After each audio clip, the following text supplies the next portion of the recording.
ఈరోజు seventh house జాతక చక్రంలో మోస్ట్ ఇంపార్టెంట్ హౌస్ ఇది. వాస్తవం చెప్పాలంటే అంటే మనకు 12 భావాలు ఇంపార్టెంటే. ఈ సెవెంత్ హౌస్ ఏంటంటే రుద్రస్థానం కాబట్టి ఇంకా ఎక్కువ ఇంపార్టెంట్. అర్థమైనా? రెండోది, ఈ సెవెంత్ హౌస్ గురించి మనం మాట్లాడుకునేటప్పుడు ఏంటంటే ముందు ఈ సెవెంత్ హౌస్ కారకత్వం శుక్రుడు ఉంటాడు డిఫాల్ట్ గా. కానీ సెవెంత్ హౌస్ కి సప్తమ దిగ్బలం శని ఉంటాడు. ఇక్కడ మనం మళ్ళీ శని గురించి మాట్లాడుకోవాలి. శని ఏంటంటే కర్మకారకుడు, రూల్ వన్. ప్రతి భావానికి ఒక కర్మలో శని కూర్చుంటాడు. అర్థమేనా? రెండోది, శనికి సింప్లిసిటీ ఇష్టం బాగా. శని ఏంటంటే బాగా సింప్లిసిటీ క్యాండిడేట్. అంటే అతనికి ఒక డిసిప్లిన్ ఉంటుంది, హార్డ్ వర్క్ ఉంటుంది. లో ప్రొఫైల్ మెయింటైన్ చేయమని శని చెప్తుంటారు. హై ప్రొఫైల్ కాదు శని. శని హై ప్రొఫైల్ కాదు, లో ప్రొఫైల్. కానీ సప్తమ స్థానం కాలచక్రంలో ఉచ్చ స్థితి పొందేది కూడా శని. హై ప్రొఫైల్ ఎవరు? సూర్యుడు. అర్థనా? ఆ సూర్యుడు నేర్చబడుతున్నాడు, లో ప్రొఫైల్లోకి వెళ్ళిపోయాడు సప్తమ భావంలో. లో ప్రొఫైల్ క్యాండిడేట్ ఉచ్చ స్థితిలో ఉంటాడు. చూసారు ఇక్కడ మనకి ఏం చెప్తుంది సప్తమ భావానికి? అంటే స్త్రీకి ఏం చెప్తుంది అంటే శని లక్షణం ఏంటి తెలుసా ఎప్పుడైనా సరే? ఒకటే గుర్తుపెట్టుకోండి. మీ పంచమ భావాన్ని శని చూస్తున్నాడు అనుకోండి, లేదా పంచమంలో శని కూర్చున్నాడు. ఇప్పుడు మీరేం చేస్తారంటే చాలా మందికి వాళ్ళకి నాకు ఒకటే సంతానం కదా, లేదా ఇద్దరు సంతానం, నా సంతానాన్ని నేను చాలా గ్రాండ్ గా సెలబ్రేట్ చేసుకోవాలి, ఒక ఓణీల ఫంక్షన్ చాలా గ్రాండ్ గా చేయాలి ఆడపిల్ల పుడితే. అర్థమైందా? ఉంటుంది కదా, ఒక మెచ్యూరిటీ ఫంక్షన్ గ్రాండ్ గా చేయాలి, నా కూతురు పెళ్లి గ్రాండ్ గా చేయాలనుకుంటాడు ఒక ఫాదర్. ఫాదర్కి ఉంటుంది అలా చేయాలని. ఎందుకంటే ఏ ఫాదర్ కైనా ఆడపిల్ల మీద ఎక్కువ ఇష్టం ఉంటుంది. వాస్తవం చెప్పాలంటే వాళ్ళని గ్రాండ్ గా చూసుకోవాలని కూడా ఫాదర్కి ఉంటుంది. ఎందుకంటే ఆడపిల్లకి ఫాదర్కి అటాచ్మెంట్ ఎక్కువ ఉంటుంది డిఫాల్ట్. మగపిల్లల పెళ్లి కూడా అంతే గ్రాండ్ గా చేద్దాం అనుకుంటారు. ఇక్కడ ఆ అటాచ్మెంట్ ఉంటే తల్లికి ఉంటుంది, ఫాదర్ కంటే కూడా. తల్లికి ఎక్కువ నా కొడుక్కి బాగా చేద్దాం, గ్రాండ్ గా పెళ్లి చేద్దాం, గ్రాండ్ గా చేయాలి అనుకుంటాం. ఇప్పుడు ఇన్ కేసు కర్మకాలి వాళ్ళ జాతకాల్లో శని పంచమ భావాన్ని చూశాడు అనుకో, లేదా పంచమ భావంలో స్థితి పొందాడు, అప్పుడు ఏమవుతుంది మనకి? శని ఏంటి? లో ప్రొఫైల్ క్యాండిడేట్. చెయ్యి ఈవెంట్ విత్ లో ప్రొఫైల్లో చెయ్యి, ఆర్భాటం పనికిరాదు. నీ పిల్లలకి ఏ కార్యక్రమం చేస్తున్నా కూడా అది బాగా పబ్లిక్ లో ఎక్స్పోజ్ అయ్యే విధంగా కాకుండా ఈవెంట్ చేసుకో, ధర్మబద్ధంగా చేసుకో. ఎందుకంటే శని న్యాయానికి ఆధిపత్యంగా. సప్తమ భావం అంటే ఏంటి? తులారాశి అంటే న్యాయం. ఇక్కడ న్యాయం తగ్గకుండా దేనికి ఎంత ఇంపార్టెన్స్ ఇవ్వాలి అంత ఇస్తా. లో ప్రొఫైల్లో ఉండాలి అంటాడు. ఎందుకంటే లో ప్రొఫైల్ చేస్తేనే ఆ పిల్లల జీవితాలు బాగుంటాయి. లేదు, నా జాతకంలో శని చూస్తున్నా కూడా పంచభావాన్ని కానీ పంచమంలో కానీ శని కూర్చున్నప్పుడు నేను హై ప్రొఫైల్లో నా పిల్లలకి పెళ్లిళ్ళు చేద్దాము, ఫంక్షన్లు చేద్దాం అనుకుంటే ఆ దృష్టి దోషం అనేది ఆ పిల్లలకి తగిలి ఆ పిల్లల జీవితాలు చాలా ఇబ్బందులు పాలవుతాయి. అంటే శని పడ్డప్పుడు లో ప్రొఫైల్ మెయింటైన్ చేయకపోతే కనుక హై ప్రొఫైల్లోకి వెళ్తే ఖచ్చితంగా దృష్టి దోషం తగిలింది. ఎంత గొప్పగా ఫంక్షన్ చేసినా కూడా ఆ తర్వాత ఫంక్షన్ అయిపోయిన తర్వాత ఆ పిల్లలు ఇబ్బందులు పాలవుతుంటారు. ఆ సంతానం అనేది, సంతానం జీవితం అనేది సఫర్లోకి వెళ్తుంది. ఇది శని ప్రభావం. దీన్ని కర్మ సిద్ధాంతం అంటాము. ఇప్పుడు ఒక వ్యక్తి జాతకంలో శని దృష్టి పడింది, శని చూస్తున్నాడు. శని చూస్తున్నాడు సప్తమ భావాన్ని, శని దృష్టి పడిందంటే మనకి ఇక్కడ టూ రూల్స్ వస్తాయి. ఒకటి, వివాహం లేట్ చేసే ఛాన్స్ ఒకటి ఉంటుంది. రెండు, వివాహం చేసుకోవాలనుకున్నప్పుడు లో ప్రొఫైల్ నుంచి ఆర్థికంగా తనకంటే తక్కువ ఉన్న వ్యక్తుల్ని పెళ్లి చేసుకోవాలి, రూల్ వన్. లేదనుకోండి, తనకంటే బాగా ఎక్కువ వయసు ఉన్న వాళ్ళని పెళ్లి చేసుకోవాల్సి వస్తుంది. శని ఏంటంటే వృద్ధాప్యం కదా, వృద్ధుడు కదా. ఇప్పుడు ఒక అబ్బాయి జాతకంలో శని సప్తమ భావం చూస్తున్నాడు, లేదా సప్తమాన్ని కనెక్ట్ అయ్యాడు. ఇప్పుడు పెళ్లి ఎలా చేసుకుంటాం మనం? ఒకటి అబ్బాయి కంటే ఒకటి 2 3 సంవత్సరాలు పెద్ద అమ్మాయి వస్తుంది. లేదు, చిన్న అమ్మాయి కావాలి, తనకంటే 4 5 ఏళ్ళు చిన్న వయసు వాళ్ళు చేసుకుందాం అనుకున్నప్పుడు వాళ్ళ ఆర్థిక స్థితి కన్నా అతని ఎడ్యుకేషన్ సిస్టమ్ కన్నా తక్కువ ఉన్న వాళ్ళని ఎతికి మరీ చేసుకోవాలి. ఇది మ్యారేజ్ కూడా లో ప్రొఫైల్లోనే ఉండాలి. దాన్ని చాలా రిచ్ గ్రాండ్గా ఎస్టాబ్లిష్ చేసేది కూడా కాదు. అప్పుడు వాళ్ళ సంసార జీవితాలు మళ్ళీ బాగుంటాయి. ఎందుకంటే శని చూస్తున్నాడుగా, శని సప్తమ దిగ్బలవంతుడే కాదు, అతను తులారాశిలో కూర్చున్నాడు, న్యాయస్థానంలో కూర్చున్నాడు. తుల అనేది సమన్యాయం. ఇప్పుడు నైన్త్ హౌస్ మనం ఏంటంటే న్యాయాధిపతులు ఉంటారు. అది న్యాయం అనేది సప్తమ భావం మళ్ళీ. ఎందుకంటే శని ఎందుకు చెప్తున్నానంటే ఇక్కడ శని ఎక్కువ ప్రయారిటీ అన్నమాట. శని దిగ్బలం కదా. సప్తమ దిగ్బలం అంటే ఏంటి అర్థం ఇక్కడ? నీ లగ్నాన్ని చూస్తున్నాడు అని. మనం మన స్థితి లో ప్రొఫైల్ మెయింటైన్ చేయకుండా వివాహాలు ఏది వెళ్ళినా కూడా శని పీడిస్తాడు మనకి. శని మన జాతకంలో కూర్చోవచ్చు, కూర్చోకపోవచ్చు. కానీ అతను సప్తమ దిగ్బలం అవుతాడు. అంతర్లీనంగా లగ్నాన్ని చూస్తుంటాడు. అక్కడి నుంచి సప్తమ దిగ్బలం లగ్నానికి అవుతుంది. ఇది శని యొక్క స్పెషాలిటీస్. ఇది వివాహంలో మీరు చూడు, వివాహాలు ఈ రోజుల్లో కట్న కానుకలు, ఎక్కువ కట్నాలు తక్కువ కట్నాలు అంటే చేసుకుంటారు కదా. సమన్యాయం పోతుంది కదా ఇక్కడ. సమన్యాయం పోతున్న వల్లే శని వల్ల సంసార జీవితాలు పీడించబడుతున్నాయి. ఎందుకంటే అంటే లో ప్రొఫైల్ ఎందుకు మెయింటైన్ చేయాలి శని అనేది వివాహ విషయంలో? ఎందుకంటే న్యాయం ఎక్కడ కావాలి? వివాహం జరిపించే వీళ్ళకి, గురువులకు న్యాయం ఇవ్వాలి. ఇది శని యొక్క విధానం. ఇది మీరు కూడా చెక్ చేయండి కావాలంటే. ఎవరన్నా పెద్ద పెద్ద ఫంక్షన్లు చేసినప్పుడు వాళ్ళ పిల్లల జీవితాలు దెబ్బతింటున్నప్పుడు చెక్ చేసుకోండి. వాళ్ళ సప్తమ భావం కానీ ఆ తల్లిదండ్రుల పంచమ భావం కానీ చెక్ చేస్తే శని దృష్టి ఖచ్చితంగా ఉంటుంది. వాళ్ళు పెద్ద ఆర్భాటంగా ఫంక్షన్ చేసిన తర్వాత ఆ ఫంక్షన్లో ప్రాబ్లం అయిపోతుంది. ఎందుకంటే శని యొక్క ప్రభావం అది. ఇది సప్తమ భావానికి. ఇప్పుడు ఈ రోజుల్లో మనం చూసుకున్నాం అనుకోండి, కలియుగంలో కూడా ఇప్పుడు మ్యారేజ్ అంటే చాలా మంది మనం ముహూర్తాలు అడుగుతుంటాం. ఎంత మంచి ముహూర్తం పెట్టినా కూడా ఇన్ టైం పెళ్ళి అవ్వాలిగా. మనం ఏంటంటే క్షేత్రాలకు ఎక్కువ ప్రయారిటీ ఇస్తాను నేను. ఇప్పుడు విజయవాడ ఉంది, కనదుర్గమ్మ వెళ్ళండి, తిరుపతి వెళ్ళండి, ఇలా చెప్తుంటా. ఇలా వెళ్ళడం వల్ల మనకేమవుతుంది చెప్పండి? ఇప్పుడు మ్యాక్సిమం అక్కడ బుక్ చేసుకోవాలి, పెళ్లి చేసుకోవాలి అనుకుంటున్నాం, మంచి ముహూర్తంలో చేయొచ్చు పెళ్లి. మనకు అక్కడ ఈ వేద పండితులు దొరుకుతారు. రెండోది అది నిత్యం పూజలు జరుగుతూ ఉంటది కాబట్టి ఆ ప్రాంతం మొత్తం ఏంటంటే ఒక దైవ స్థితిలో ఉంటుంది. నిత్య దేవతలు అనేది క్షేత్రాల్లో తిరుగుతూ ఉంటారు. కళ్యాణ మండపాల్లో తిరగమంటే తిరగరు దేవతలు. ఈ తిరుపతి లాంటి అమ్మవారి దుర్గ గుడి లాంటి ఇలాగా శ్రీశైల క్షేత్రాలు కొన్ని ఉంటాయి కాబట్టి మంచి క్షేత్రాలకి వెళ్ళొచ్చు, పెళ్లి చేసుకుంటాయి. అంటే క్షేత్రాల్లో దైవబలం ఉంటుంది కదా. అక్కడ మన ముహూర్తం ఒక నిమిషం అటు ఇటు అయినా కూడా ప్రాబ్లం ఉండదు. Rule one. అది ముహూర్తాలు పెట్టినప్పుడు. రెండోది మనం ఏం చెప్తాం ఇక్కడ వెళ్ళినప్పుడు? పెళ్లి కూతురు వాళ్ళ అమ్మా నాన్న, అన్నదమ్ములు, అక్క చెల్లెళ్ళు, లేదా అక్క చెల్లెళ్ళు పెళ్ళిళ్ళైన, అన్నదమ్ములు పెళ్ళిళ్ళని వాళ్ళ వారి చుట్టాలు మహా అయితే ఒక 40 మంది 50 మంది మించి ఉండరు. 50 మందికి 1000 రూపాయలు ఛార్జీలు, 2000 ఛార్జీలు వేసుకున్నా 50 నుంచి 1,00,000 రూపాయలు మించి అవ్వదు ఖర్చు. ఇటు సైడ్ వాళ్ళకి కూడా అంతే అవుతుంది. ఎవరి ఖర్చులు వాళ్ళు పెట్టుకున్నా కూడా ఒక 1,50,000 నుంచి 2,500,000 లోపు పెళ్ళి అయిపోతుంది. అంటే మాక్సిమం నేను చెప్పేది. లేదు, ఇంటికి వచ్చిన తర్వాత పెద్ద రిసెప్షన్స్ ఏం అవసరం లేదు నాకు తెలిసి. ఎందుకంటే మిడిల్ క్లాస్ పెళ్ళిళ్ళు అన్నప్పుడు రిసెప్షన్స్ ఎక్కువ ప్రయారిటీ ఇవ్వాల్సిన అవసరం కూడా లేదు. వ్రతం చేయండి దాని బదులు. ఇప్పుడు సత్యనారాయణ వ్రతం ఉంటుంది.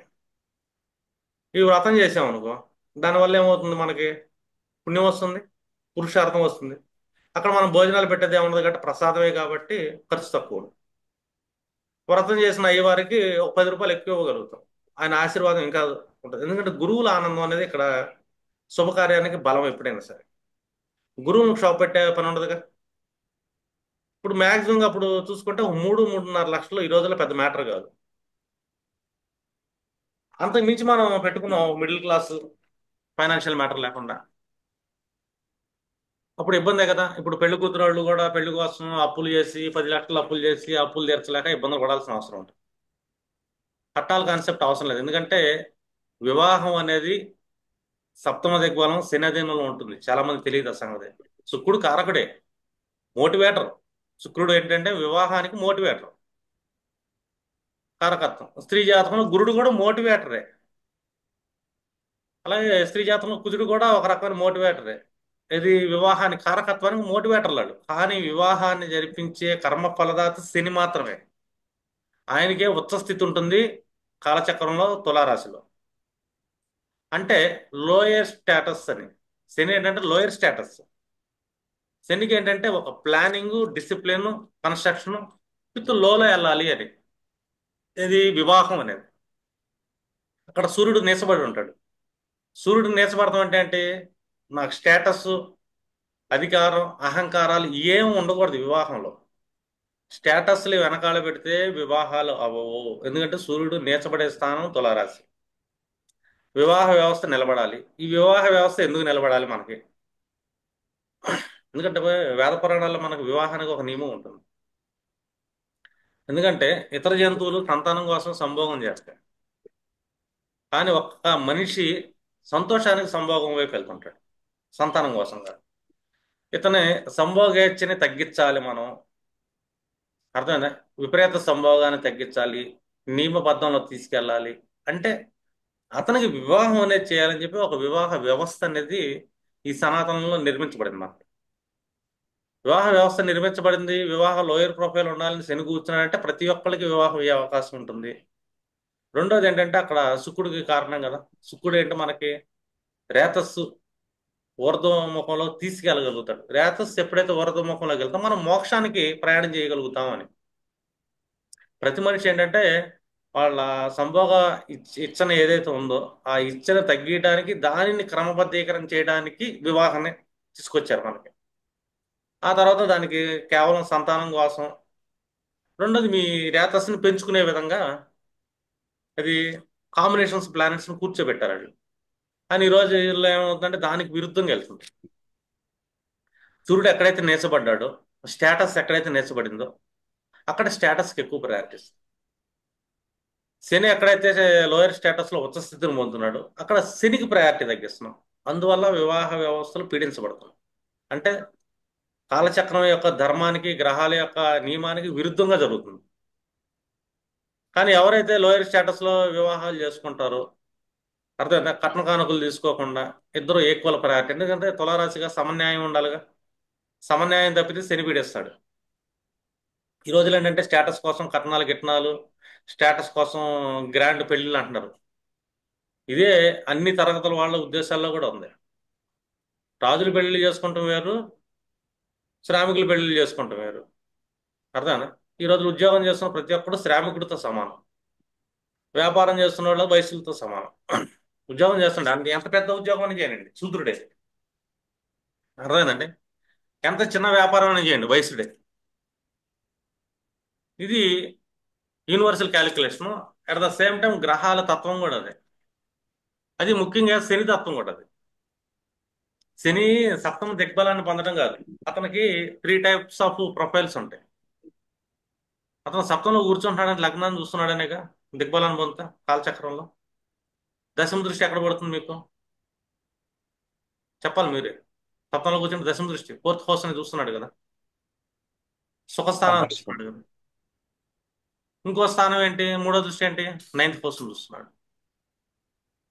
అంటే ఒక వివాహం అనగానే ఒక కర్మ, వివాహ కర్మ చేస్తున్నాం అంటే సప్తమ భావంలో మనం శనిని కూర్చోబెట్టాం. శని ఏం చెప్తున్నాడు? లోయర్ ప్రొఫైల్ మెయింటైన్ చేయండి అంటాడు. ఆర్భాటం వద్దు అంటాడు. శనికి ఆర్భాటాలు నచ్చవు. శని ఏంటంటే న్యాయము, ధర్మాన్ని ఇష్టపడుతుంటాడు. వైవాహిక ధర్మం ఏంటుందో ఆ ధర్మాన్ని ఖచ్చితంగా చేయండి. వివాహ ధర్మంలో ఏమిటంటే మనకి ఈ పూజలు, క్రతువులు, ఈ హోమాగ్ని కూడా కూర్చోబెడతాం మనం 7 అడుగులకి. ఆ ముహూర్తంలో ఆ అగ్ని ఎలాగ పెడతారు కాబట్టి అది ఒక యజ్ఞంతో సమానం అవుతుంది కాబట్టి అప్పుడు దాని యొక్క ముహూర్తం జాగ్రత్త చూడాలి. దానికి శివస్థానాలు, అగ్నిస్థానాలు అని ఉంటుంది. ఆ స్థాన ముహూర్తాన్ని కూడా మనం చెక్ చేసుకున్నాం అనుకో అది మంచిదై ఉండాలి. ఎందుకంటే 7 అడుగులు అగ్ని చుట్టూ నడవాలి కాబట్టి దానికి ధర్మానికి ఉండాలి అంతే. ఆర్భాటం ఉండకూడదు అంటాడు శని. ఈ ఆర్భాటం వెళ్ళాం, శనికి విరుద్ధంగా వెళ్ళాం, దశమ దృష్టి ఫోర్త్ హౌస్ మీద పడుతుంది. వివాహం అయిన తర్వాత మనశ్శాంతి పోతుంది. మూడో దృష్టి నైన్త్ హౌస్ మీద పడుతుంది. భాగ్యాన్ని కోల్పోతాడు, అవకాశాలను కోల్పోయే అవకాశం ఉంటుంది వివాహం అయిన తర్వాత. ఆ తర్వాత లగ్నాన్ని ఎట్లాగో చూస్తుంటాడు, పీడించబడుతుంది లగ్నం. ఇదంతా ఎప్పుడు జరుగుతుంది అనుకున్నా, అతను అసలు ధర్మాన్ని కొసరు చేసి కొసరు ధర్మాన్ని అసలు చేసినప్పుడు. ఇప్పుడు ఈ ధర్మాలను పట్టించుకోరు వీళ్ళు. ఇక్కడ ఓర్పు సహనం ఉండదు. వివాహానికి ఓర్పు సహనం ఉండాలి. అన్ని క్రతువులు ఓర్పు సహనంతో చేయాలి, నియమ నిష్టలతో చేయాలి. ఇవన్నీ గాలికి వదిలేస్తారు. అర్థమైందా? ఈ ఫోటో షూట్లని, ఫంక్షన్స్ అని, ఆ, ఎన్ని ఐటమ్స్ పెట్టాము, ఎన్ని రకాలు పెట్టాము, క్యాటరింగ్ వాళ్ళు ఏం మాట్లాడడం, ఫంక్షన్ డెకరేషన్, హాల్ ఏంటి, అంటే అదర్స్కి ఎక్కువ ప్రయారిటీ ఇస్తున్నారు. అంటే వివాహాన్ని నిలబెట్టే ధర్మానికి ప్రయారిటీ తక్కువ ఇస్తున్నాం, అదర్స్కి ఎక్కువ ఇస్తాం. మనం సప్లై చేసాడు, ఫుడ్ సప్లై చేస్తున్న సప్లైర్కి ఇనాములు ఇస్తాం మనం. క్రతువుని నడిపించే ఈయనకి దక్షిణ అని చెప్పి ఒక భిక్ష ఇచ్చినట్టు, భిక్షగాన్ని చూసినట్టు చూస్తుంటాం. అది అయ్యవారు. అంటే అక్కడ ధర్మకరతువుకేమో దక్షిణ అని చెప్పేసి ఎవరినో భిక్షేస్తున్న ఫీలింగ్ ఉంటుంది. మనకి సప్లై చేసిన వాళ్ళకేమో గౌరవ మర్యాదలు ఇనాము. చూడండి ఇక్కడ ఎంత డిఫరెన్స్ వెళ్ళిపోతుంది. ఇప్పుడు పేరు ఉంటుందా లేదా? ఎందుకంటే శని కర్మఫలదాత ఆయన. ఆయన ఏంటంటే నువ్వు ఎలాగ చేసావో ఈ కర్మ నీకు ఎలాంటి ఫలితాన్ని ఇస్తాను. నేను 100 కోట్లు ఖర్చు పెట్టాను పెట్టిందంటే అది నీకు ఉంటే పెట్టచ్చు, కానీ ధర్మంగా చేసావన్నది ఇంపార్టెంట్. నేను లేకుండా కూడా అప్పు చేసి నేను 100 కోట్లు ఖర్చు పెడతానంటే పీడించబడినట్టే. నా కూతురు నా కళ ఉంది, నాకు డ్రీమ్ ఉంది, నేను అప్పు చేస్తానంటే తప్పది. శని ఏంటంటే లో ప్రొఫైల్ మెయింటైన్ చేయమంటాడు, అప్పు చేయమంటాడు. మనకి జాతకం ఏదైతే చెప్తుందో దాని ప్రకారం నడిస్తే ఎవరికి ఏ కష్టం ఉండదు. కానీ మనం జాతకాన్ని కాకుండా గ్రహాలని కాకుండా వెళ్తున్నాం మనం. సప్తమంలో సూర్యుడు నీచపడుతున్నాడు అంటే ఇక్కడ స్టేటస్కి వెళ్ళమాకండి, అహంకారాలకు వెళ్ళమాకండి. శని ఉచ్చ స్థితిని పొందుతాడంటే ఇక్కడ శని అన్ని చెప్పాను కదా, ఎప్పుడు క్లాసులో చెప్పాను, డిసిప్లిన్. అర్థమైందా? ఏ పని అయినా సరే నిర్ణీత వ్యవధిలో చేయాలి. రెండోది దానికి ఒక ప్లానింగ్ ఉండాలి, కన్స్ట్రక్షన్ ఉండాలి, నియమాలు ఏదైతే ఉన్నా నియమాల్ని పాటిస్తూ ఉండాలి అని. అందుకే ఒక వివాహ ధర్మస్థానంలో సప్తమ న్యాయస్థానంలో శనికి ఉచ్చ స్థితినిచ్చాడు పరాశర మహర్షి. అంటే శని యొక్క లక్షణాన్ని మనం వివాహ వ్యవస్థలో పాటించాలి అని. లేదంటే శనికి పీడించబడతారు ఎవరైనా సరే. మీరు చాలా జీవితాలు మీరు చెక్ చేసుకున్నారు అనుకోండి. వీళ్ళు ఏంటంటే ఇప్పుడున్న జనాల మైండ్ సెట్, ఈ జ్యోతిష్యం మనం చెప్పేవాళ్ళు కానీ జాతకాలు చెప్పినా కూడా, ధర్మాల గురించి చెప్పినా కూడా అది ఒక హాస్యాస్పదం. వాస్తవం చెప్పాలి, నవ్వుతారు, ఎగతాళి చేస్తుంటారు, జోకులు వేస్తుంటారు. అదంతా మనకు అనవసరం. కాకపోతే పీడించబడతారు వాళ్ళు ధర్మాన్ని చెప్పారు కాబట్టి. సంసారంలో సంతోషం ఉండదు. ఎందుకంటే శని దశమ దృష్టి ఫోర్త్ హౌస్ చూస్తుంది కదా. ఫోర్త్ అంటే సుఖస్థానం. సుఖం కావాలి, సంతోషం కావాలి, హ్యాపీగా ఉండాలి, ప్రశాంతంగా ఉండాలి. ఆ ప్రశాంతత కరువైంది వాళ్ళ జీవితాల్లో శని ధర్మాన్ని తప్పి వివాహ వ్యవస్థ తీసుకెళ్తే. ఆ వివాహమే అతిపెద్ద నరకం అయితే. వివాహం ఎప్పుడు నరకంగా మారి తెలుసా? శని యొక్క నియమాన్ని తప్పి మనం ప్రవర్తిస్తున్నాం కాబట్టి. శని న్యాయాధిపతి కదా, కర్మఫలాధిపతి. ఎక్కడ కూర్చున్నాడంటే తులారాశిలో ఉచ్చ స్థితిలో కూర్చున్నాడు ఆయన. అందుకే మనం ఇక్కడ శనిని కన్సిడర్ చేయాలి. శనిని కన్సిడర్ చేయకుండా ఏ పని చేయకూడదు. అట్ ద సేమ్ టైం మీరు వాళ్ళ జాతకాల్లో కూడా ఇండివిజువల్గా చూసుకున్నప్పుడు శని ఎక్కడ కూర్చున్నాడు, ఏ ఏ భావాలను చూస్తున్నాడు, ఆ భావాలకు సంబంధించిన పనులు చేస్తున్నప్పుడు బాగా లో ప్రొఫైల్ మెయింటైన్ చేస్తా చేయాలి. దానికి ఎక్కువ ఖర్చు పెట్టకూడదు, హై ప్రొఫైల్ చేయకూడదు, ఎవరికి తెలియకూడదు. అర్థమేనా? సూర్యుడు కూర్చున్నాడు చూస్తున్న ప్రాంతాలను కొద్దిగా హై ప్రొఫైల్ మెయింటైన్ చేయి, తప్పులేదు. కానీ సూర్యుడు సప్తమ భావంలో ఎప్పుడు నేసే. సప్తమ సూర్యుడు నేసే, అదొకటి గుర్తుపెట్టుకోవాలి. అర్థమేనా? మిగిలిన స్థానాల్లో కూర్చున్నాడు, దశమలో కూర్చున్నాడు, బాగా మెయింటైన్ చేయి, అడ్మినిస్ట్రేషన్ చేయి, హై ప్రొఫైల్ మెయింటైన్ చేయి. ఎక్కడ? 10th హౌస్, ఫోర్త్ని చూస్తున్నాడు. నీ గృహం, నీలో ఉన్న రాజస్వంలో కూడా హై ప్రొఫైల్ మెయింటైన్ చేయ, తప్పులేదు. కానీ శని చూస్తే కనుక చేయకూడదు. శని కూర్చుంటే చేయకూడదు.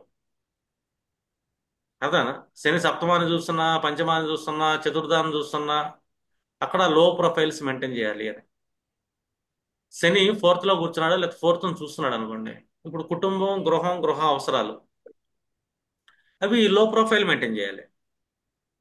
అంటే అక్కడ హై ప్రొఫైల్ మెయింటైన్ చేస్తుంటే నీ తాహతకు మించి చేస్తున్నావు, నువ్వు పీడించబడతావు అని. అర్థమైందా?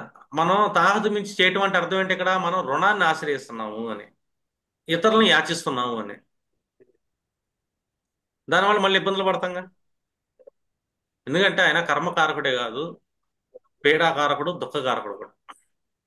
మీరు సప్తమ భావం అనగానే ఎప్పుడైనా ఎవరి జాతకం చూసినా కూడా ఎందుకు వివాహాలు అవ్వట్లేదు ఈ రోజుల్లో అంటే, 35 ఏళ్ళు, 36 ఏళ్ళు, 40 ఏళ్ళు వివాహం అవ్వట్లేదు అంటే వాళ్ళకి సప్తమాన్ని శని చూస్తున్నాడు. Rule one. కానీ వీళ్ళ మనసుల ఐడియాలజీలో ఎక్కువ కట్నాలు తీసుకోవాలా, పెద్ద స్టేటస్ ఉన్న ఫ్యామిలీ కావాలా, అవతల వాళ్ళకి ఆస్తులు బాగుండాలా, ఆస్తులు నాకు రావాలి, అమ్మాయిలు ఉద్యోగాలు చేయాలి, ఎక్కువ కట్నాలు ఇవ్వాలి, వాళ్ళకి ఎక్కువ ఆస్తులు ఉండాలి, ఒక కూతురు ఉంటే బాగుంటది కదా, ఇద్దరు కూతుర్లు ఉంటే బాగుంటది కదా, స్టేటస్ ఉన్న ఫ్యామిలీస్ కావాలి. అంటే మాకు ఇంత స్టేటస్ ఉంది, మా స్టేటస్ తగ్గట్టు వాళ్ళు అవతల వాళ్ళు పెళ్లి చేయగలగాలి కదా, అంత ఖర్చు పెట్టగలగాలి కదా. వాళ్ళు మా స్టేటస్ తక్కువ ఉంటే మా చుట్టాలు ఏమనుకుంటారు, మా అయినోళ్ళు ఏమనుకుంటారు, మా పరువు ఏం గాను. ఇన్ని లక్షణాలు ఉంటాయి వీళ్ళకి ఆలోచనలో, పేరెంట్స్ ఆలోచనలో. తల్లి ఆలోచనలు ఉండొచ్చు, తండ్రి ఆలోచనలు ఉండొచ్చు, జాతకుడు ఆలోచనలో కూడా ఉండొచ్చు. కానీ శని చూస్తున్నాడు కదా ఈ సప్తమాన్ని, సప్తమాధిపతిని శని చూస్తున్నాడు కదా, పెళ్లి చేయటంగా. ఆయన ఏంటి, లో ప్రొఫైల్ అయితే నీకు ఓకే చేసేస్తాను, నీకు 25 ఏళ్ళకే కాదు 18 ఏళ్ళకే పెళ్లి చేస్తాను అంటాడు. శని చూస్తున్నాడు, నీ 18 ఏళ్ళ పెళ్లి అయిపోతుంది లో ప్రొఫైల్ అయితే. నువ్వు స్టేటస్ చూసుకుంటున్నావు, హైయర్ స్టేటస్ చూసుకుంటున్నావు, నాకు ఈక్వల్గా ఉండాలా, నాకు తగ్గకూడదు, పెళ్లి కాదు. మొహమాటం లేకుండా చెప్తా పెళ్లి కాదు, అలాగే లేట్ అయితే. వాళ్ళల్లో ట్రాన్స్ఫర్మేషన్ తీసుకొని లో ప్రొఫైల్కి అయితేనే పెళ్ళేది, కట్నాలు వద్దంటేనే పెళ్ళేది. అర్థం, తనకంటే లో ప్రొఫైల్ వాళ్ళకి జీవితం ఇద్దాం అనుకుంటేనే పెళ్ళేది. పెళ్లి కూడా లో ప్రొఫైల్లోనే చేసుకోవాలి, పెళ్ళేది. శని చూస్తున్నాడంటే అర్థం అదే. అర్థమైందా? మించి వెళ్ళటానికి లేదు. పెళ్ళి అయింది లేటుగా అయింది, తనకంటే ఎక్కువ ఏజ్ వాళ్ళది అయింది. అర్థమైందా? ఎక్కువ ఏజ్ వాళ్ళతో అయ్యే ఛాన్స్ ఉంటుంది. సెకండ్ మ్యారేజ్ అయిన వాళ్ళ కోసం ఎత్తుక్కునే అవకాశం ఉంటుంది. పునర్బుద్ధి దోషం అంటాం కదా, వయసు అయిపోయిన తర్వాత పెళ్లి, భర్త వదిలేసిన వాళ్ళని పెళ్లి చేసుకునే అవకాశం, ఇట్లాగా ఛాన్స్ ఉంటుంది శని దృష్టి వల్ల. అర్థమైందా? విడోసం చేసుకునే ఛాన్స్ ఉంటుంది. ఎందుకంటే శని దృష్టి పడింది కాబట్టి. కానీ సమాజంలో ఏంటంటే వీళ్ళు క్యాల్కులేషన్ చేస్తారుగా, ఇరుగు పొరుగు ఆలోచనలు, వాళ్ళ యొక్క రజోగుణం, వాళ్ళ ఆలోచనల జడ్జిమెంట్ని తగ్గట్టు మనం ఉండాలి అని వీళ్ళు ఆలోచనలు డిజైన్ చేసుకుంటున్నారు. కానీ జాతక చక్రం తన పని తాను చేసుకెళ్ళిపోతుంది, చట్టం తన పని తాను ఎలా ఎలా చేసుకెళ్తుందో ఈ గ్రహాలు కూడా వాటి పని చేసుకెళ్ళిపోతా ఉంటాయి. పెళ్ళిళ్ళు కానీ మళ్ళీ మానసిక క్షోభ, అది కూడా పెళ్లి కాలేదని. అప్పుడు పేరెంట్స్ అప్పటికి కూడా సరే తగ్గిన కట్నం తగ్గిన పర్లా మా స్టేటస్ ఉండాలంటారు మళ్ళీ. కట్నం తగ్గినా పర్లేదు కానీ మా స్టేటస్ ఉండాలి, కట్నం పెద్ద ఆశించట్లేదు ఇప్పుడు. అబ్బాయికి వాళ్ళకి ఏమైనా ఆస్తులు ఉన్నాయా, ఇళ్ళు ఉన్నాయా, కట్నం అడగరు ఈసారి. అమ్మాయి బంగారం పెట్టి పంపిస్తే చాలు, వాళ్ళ అమ్మాయికి ఇచ్చుకుంటే చాలు, మనకు వద్దులే అంటారు. అంటే వీళ్ళకి క్యాష్ అడగరు, ఈసారి అమ్మాయికి పెట్టిరమ్మంటారు. వయసు పెరుగుతున్నా కూడా ఆలోచనలు మారం మళ్ళీ. మళ్ళీ పెళ్లి కాదు. ఈసారి డిప్రెషన్ వస్తుంది ఫైనల్గా పెళ్లి కొడుకుకి. నా వయసు అయిపోయింది, 40 ఏళ్ళు అయిపోయింది, నా పెళ్లి కాలేదు, గురువు గారు ఏం చేయాలండి అని వస్తాడు. సార్ 36 ఏళ్ళు అయిపోతుందండి, పెళ్లి కాలేదు, ఇంకా మ్యారేజ్ కాలేదు, ఏం చేయాలండి అని వస్తాడు. శని చూస్తున్నాడు కదా, పీడిస్తున్నాడు కదా. ఆ గురువు గారు ఇంట్లో గొడవలు జరుగుతున్నాయంటే మ్యారేజ్ సంసార సుఖం లేదండి, ఏం చేయాలని వస్తున్నారు. నువ్వు బాగా స్టేటస్ మెయింటైన్ చేసావు, కట్నం ఎక్కువ తీసుకున్నావు, ఎక్కువ చేసావు. అర్థమైందా? శని చూస్తున్నాడు. ఈసారి మ్యారేజ్లో డిస్టర్బెన్స్ తెచ్చాడు, నీ దగ్గర ఉన్నది మొత్తం లాక్కెళ్ళిపోతారు వాళ్ళు. నీ మీద కేసు వేస్తారు, ఫైల్ వేస్తారు, భరణం వేస్తారు, నీ ఆస్తిలో సగం అడుగుతారు. శని సమన్యాయం చేస్తాడు. ఇది తన పీరియడ్ వస్తుంది కదా, వాళ్ళ జాతకంలో శని నడుస్తున్నప్పుడు, శని వచ్చినప్పుడు ఏంటంటే దీన్ని బ్యాలెన్స్ చేస్తాడు. అంటే శని ఎంత న్యాయాధికారి, కర్మఫలదాత అనేది మనం ఇంపార్టెంట్. శని మనం ఏదో కర్మ విషయంలో వాటిలో వీటిలో చూస్తాం కానీ మ్యారేజ్లో శనిని చూడాలి ఫస్ట్. శనిని చూడకుండా మ్యారేజ్లో మనం వేరే స్థాయిని చూడకూడదు. ఎంత గొప్ప వాళ్ళకైనా సరే వాళ్ళ జాతకంలో అదృష్టంతో వస్తుంది కట్నం, ఆస్తిపాస్తులు వస్తాయి. ఎప్పుడు వస్తాయి ఇది ఆస్తిపాస్తులు, కట్న కానుకలు ఎప్పుడు వస్తాయి? సింపుల్గా చెప్పొచ్చు, ఇన్హెరిటెన్స్, వారసత్వం వాళ్ళ జాతకంలో పెట్టుకోవాలి. వారసత్వం అంటే మనం ఇప్పుడు అష్టవర్గ పాయింట్లు చెక్ చేసుకున్నాం అనుకో సరదాగా. అష్టవర్గ పాయింట్లు చెక్ చేసినప్పుడు వీళ్ళ జాతకంలో ద్వితీయ భావంలో ఎక్కువ పాయింట్లు ఉండాలి. కట్నం బాగా వస్తుంది. అంటే ఆస్తిపాస్తులు ఉన్న అమ్మాయి వస్తుంది, లేకపోతే ఆస్తిపాస్తులు ఉన్న అబ్బాయి వస్తాడు. ద్వితీయం అంటే సప్తమ భావానికి ఇన్హెరిటెన్స్ పాయింట్. సెవెంత్ హౌస్ కి ఎయిత్ హౌస్ మన యొక్క సెకండ్ హౌస్. మన సెకండ్ హౌస్ బలంగా ఉంది, మనకు బాగా డబ్బున్న అమ్మాయి వస్తుంది, డబ్బు సంపాదించి జీతం ఇచ్చే అమ్మాయి కూడా వస్తుంది నెల నెల. అలా తీసుకోవాలనుకున్నా కూడా మన అష్టం భావం కూడా బాగుండాలి ఇక్కడ, మళ్ళీ ఎయిత్ హౌస్ కూడా. ఎయిత్ లో పాయింట్లు, సెకండ్ లో పాయింట్లు బాగున్నాయి అనుకో, ఖచ్చితంగా వచ్చే వాళ్ళ దగ్గర నుంచి మనకు వస్తుంది. దాన్ని మనం ఆపలేం మన జాతకంలో. కానీ మనం డిమాండ్ చేయకూడదు, మన ప్రొఫైల్లో మెయింటైన్ చేయాలి. ఎందుకంటే ఈ వివాహం అనేది వివాహ కర్మ. మనకేం చెప్పారు దీన్ని? వివాహానికి వివాహ కర్మ అని చెప్పారు. ఎప్పుడైతే కర్మ అనే పదం వాడబడిందో ఇక్కడ శని వచ్చి కూర్చున్నాడు. ప్రతి కర్మలో శని ఉంటాడు. శనిని తప్పించి ఏ కర్మ ఉండదు. శని అంతర్లీనంగా ఈ మనకి త్రివేణి సంగమంలో సరస్వతి నది అంతర్లీనంగా ఎలా వెళ్తుందో, ప్రతి పనిలోనూ ప్రతి కారకత్వంలో శని అంతర్లీనంగా వెళ్తుంటాడు కర్మఫల ద్వారా. అందులో బలంగా వెళ్ళేది వివాహంలో. మీకు దిగ్బలాలు ఐడియా ఉండి ఉంటుంది కదా, ఉచ్చ స్థానాలు ఐడియా ఉంటుంది కదా. దిగ్బలంలో శనికి సప్తమ దిగ్బలం, ఉచ్చ స్థానంలో సప్తమ స్థానం ఉచ్చ స్థానం అయింది. శని అంటే డిసిప్లిన్, కన్స్ట్రక్షన్, లో ప్రొఫైల్. ఇది సప్తమానికి మనం చూసే క్యాలిక్యులేషన్. రెండోది ఏంటంటే సప్తమం అనగానే మనకి చూసుకుంటాం, సప్తమం మనలోనే ఉంటుంది డిఫాల్ట్గా. సప్తమం వేరే కాదు, మనలోనే. ఇప్పుడు సప్తమానికి సప్తమం అంటే సప్తమం యొక్క ఇమేజ్, సప్తమం యొక్క ఊహ మన లగ్నమే. మన లగ్నానికి లగ్నాత్ లగ్నం, లగ్నంలోనే ఉంటాం మనం. సప్తమం కూడా నాలోనే ఉంటుంది, నా లగ్నం నా తనువులో. ఇది అర్ధనారీశ్వర తత్వం. ఇప్పుడు నా లగ్నం నేను అనుకో, అర్థందా? సప్తమానికి సప్తమం నా లగ్నం ఇవ్వండి, నాలోనే నా సప్తమం కూడా ఉంది. నాలో అర్ధాంగి అని. అర్ధాంగి అంటే అర్థం ఇక్కడ నాలో అర్ధాంగి నా సప్తమం.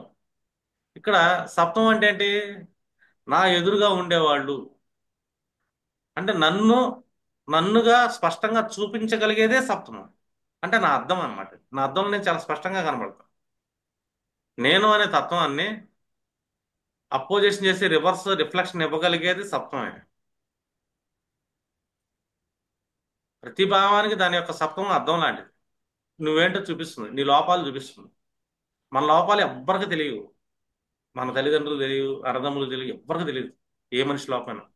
కానీ ఒక సప్తమానికి మాత్రమే తెలుసు మనలో ఉన్న లోపం ఏంటని. ఒక భర్తలో లోపం భార్యకి తప్పించి వేరే ప్రపంచానికే తెలియదు. ఒక భార్యలో ఉన్న లోపం భర్త తప్పించి వేరే ప్రపంచానికి తెలియదు. వాళ్ళ మైనస్లు, ఎందుకంటే వాళ్ళు మన సప్తమాలు. అర్థమైందా? మన సప్తమాలు మన అద్దాలు. ఆ లోపాలు మనకు మాత్రమే కనపడతాయి స్పష్టంగా. ఇప్పుడు మీ అబ్బాయికి కోపం అమ్మా, మీ అబ్బాయికి షార్ట్ టెంపర్ అమ్మా అని చెప్పావు అనుకో జాతకం ఇచ్చి, లేదండి మా అబ్బాయి అసలు సూపర్ అండి, మా అబ్బాయి బంగారం అండి, అబ్బాయి మహానుభావుడు అని అంటే, వాళ్ళ అబ్బాయి మంచోడా చెడ్డోడా సైకో అని చెప్పి వాళ్ళ భార్యకే తెలిసింది.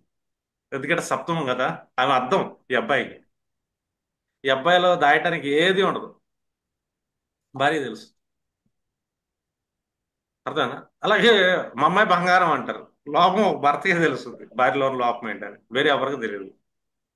ఎందుకంటే అది కాలచక్రం అది. పిల్లలకు తెలియదు తండ్రి గురించి. అర్థమేనా? తల్లికి తెలుస్తుంది, మా నాన్న ఎలాంటాడో మా అమ్మకు తెలిసింది. అర్థమేనా? నాకు తెలియకపోవచ్చు. అదే అర్థం, సప్తమం అంటే అర్థం. కాబట్టి ఈ అర్థం దగ్గర మన కర్మ స్పష్టంగా ఉండాలి, న్యాయం ఉండాలి, నిజాయితీగా ఉండాలి మనం. ఎందుకంటే వివాహ వ్యవస్థ అనేది చాలా ఇంపార్టెంట్. ఇక్కడ స్టేటస్లో పనికిరావు, అది పనికిరాదు, ఇది పనికిరాదు. మన జాతకంలో మన భావాన్ని ఎవరు చూస్తున్నారన్నది ఇంపార్టెంట్. శని చూస్తున్నాడా, లో ప్రొఫైల్ మెయింటైన్ చేయండి. వివాహాన్ని కూడా చాలా సింపుల్గా చేయండి. ఈరోజు ఎక్కువ అంటే ఎక్కువ, ఎక్కువ అంటే 50 మంది నుంచి 100 మంది ఎక్కువ. అసలు నా వివాహం విషయంలో కూడా అలా అన్నారు. ఏమో అందరూ కావాలిగా మంచి ముహూర్తం అంటున్నారు, జనాలు వేరే పెళ్లిళ్ళు ఉంటే మార్చుకోవచ్చు కదా అన్నారు. నేను ఒకటే అన్న, పెళ్లి అవ్వడానికి పెళ్లి కూతురు పెళ్లి కొడుకు ఇద్దరు ఉంటే సరిపోద్ది కదా అన్న. పెళ్లి అవ్వడానికి ఇద్దరు ఉంటే చాలు, పెళ్లి కొడుకు పెళ్లి కూతురు కావాలి. వీళ్ళిద్దరు లేకుండా ఎంతమంది ఉండి పెళ్లి కాదు కదా. పెళ్లికి కావాల్సిన నాకు స్ట్రాంగ్ ముహూర్తం, నియమంగా చేసే విధానం కావాలి. టైం టు టైం అవ్వాలంట. మిగిలిన పనులన్నీ మనం సరిగ్గా చేయకుండా, ఇక్కడ ఈ వాళ్ళు శాపం తీసుకుంటా, ముజావర్లు శాపం తీసుకుంటా, మీ వాళ్ళని ఇబ్బంది పెట్టి, వాళ్ళు ఇసుక్కొని, వాళ్ళు ఏదో పరిగెత్తించి, వీళ్ళు 100 తలకారీపులు పెట్టుకుంటారు ఫంక్షన్ ఆడవాళ్ళు. వీళ్ళని పరిగెత్తిస్తారు. ఏది, దైవజ్ఞుల్ని పరిగెత్తిస్తారు ఇక్కడ. వీళ్ళ క్షోభ అనేది అక్కడ ఏర్పడుతుందిగా. ఒక క్షణం అన్న వాళ్ళ మానసిక క్షోభ ఏర్పడిందంటే అక్కడ గురువు లేనట్టే ఇంకా. ఎందుకంటే వివాహానికి గురుదృష్టి పడాలి. ఆ గురుదృష్టి పడతాం అంటేనే బ్రహ్మ. మనకి వివాహం చేసే బ్రహ్మే గురువు అక్కడ. ఆ గురువు దృష్టి పడుతుంది. శని దృష్టి గురువు మీద పడకూడదు. గురు దృష్టి శని మీద పడవచ్చు. అంటే పీడ తగ్గిద్ది అని. అంటే ఈ వైవాహిక పీడను తగ్గించేది, ఆ వైవాహిక పీడని అగ్నిలో దహనం చేయగలిగేది బ్రహ్మ మాత్రమే. వీళ్ళకి మర్యాద ఇవ్వరు. కానీ ఇప్పుడున్న ఆడవాళ్ళు ఏంటంటే వీళ్ళని వీళ్ళ పార్ట్ 1% చేస్తే, ఫోటోగ్రాఫర్ పార్ట్ ఏమో 60% చేస్తున్నారు. ఇంకా వంటోళ్ళ గంటల పార్ట్ 40%, వీళ్ళు 1 పార్ట్ అయిపోయారు. అంటే వ్యవస్థ తిరిగిపోయింది కదా. ఇక్కడ ఈ వ్యవస్థ తిరిగిపోయి ధర్మం తప్పినప్పుడు ఇంకా వైవాహిక సుఖాలు కోరుకోవటం అత్యాశ అయింది.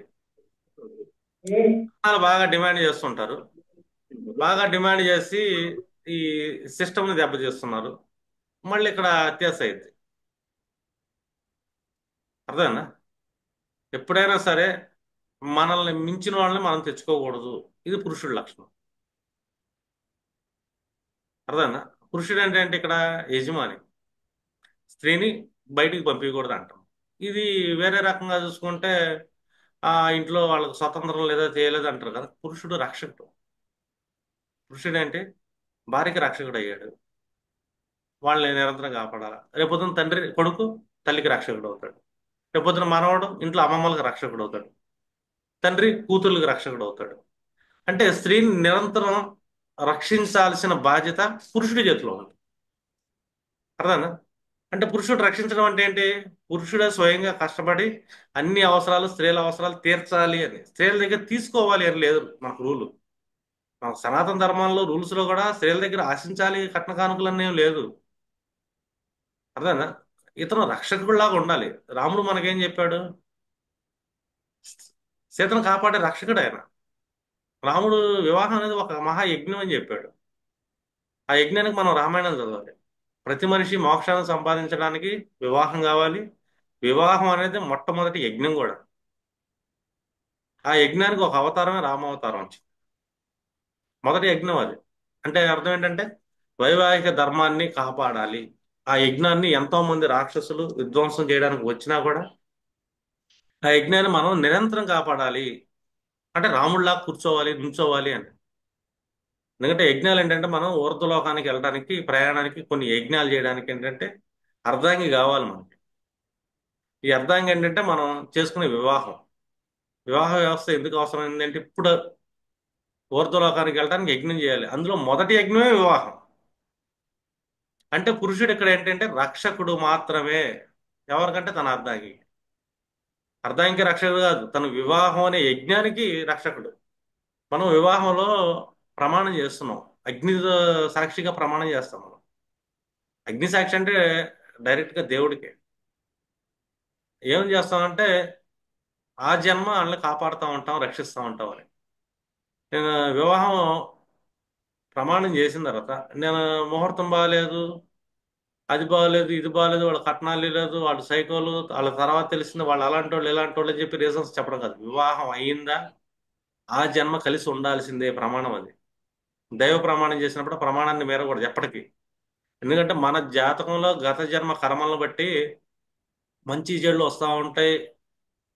సమస్యలు వస్తూ ఉంటాయి, ఇబ్బందులు వస్తూ ఉంటాయి, కష్టపడతా ఉంటుంది. ఎందుకు ఈ మంచి చెడులు కష్టాలు ఎన్నో వస్తాయి అనుకున్నారు? ఒక యజ్ఞం అనేది స్టార్ట్ చేసిన తర్వాత ఆ యజ్ఞాన్ని నాశనం చేయడానికి అసురులు ఎప్పుడూ ఉంటారు. యజ్ఞాన్ని ధ్వంసం చేయడానికి అసురులు వస్తారు. ఆ అసురులు సంహరించేది రాముడు ఆ యజ్ఞాన్ని కాపాడతాడు. అలాగే మనం ఈ వైవాహిక యజ్ఞం ఏదైతే ఉంటుందో, వివాహానికి సంబంధించిన యజ్ఞం మొదలుపెట్టిన తర్వాత దానిని నాశనం చేయడానికి ఈ అసురులు సమస్యల రూపంలో వస్తూ ఉంటాయి, రోగాల రూపంలో వస్తూ ఉంటాయి, అర్థమైందా? ఇబ్బందుల రూపంలో వస్తూ ఉంటుంది, ఇరుగు పొరుగు బంధువుల రూపంలో వస్తూ ఉంటుంది, మాటల రూపంలో వస్తూ ఉంటుంది. అయినా కూడా ఈ వివాహాన్ని విచ్ఛిన్నం చేయకుండా ప్రమాణం చేసి చేసుకుంటాం కాబట్టి ఆ జన్మ మనం విచ్ఛిన్నం చేయకూడదు.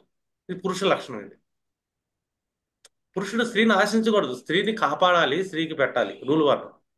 రెండు, ఎంత ఇదైనా కూడా పురుషుడు ఆవేశంలో చెలించకుండా ఒక రాముడు అంత ఓర్పు సహనం కావాలని చెప్పి ఈ వివాహ యజ్ఞానికి శ్రీ మహావిష్ణువు ఒక అవతారాన్ని ఎత్తాడు, రామావతారాన్ని.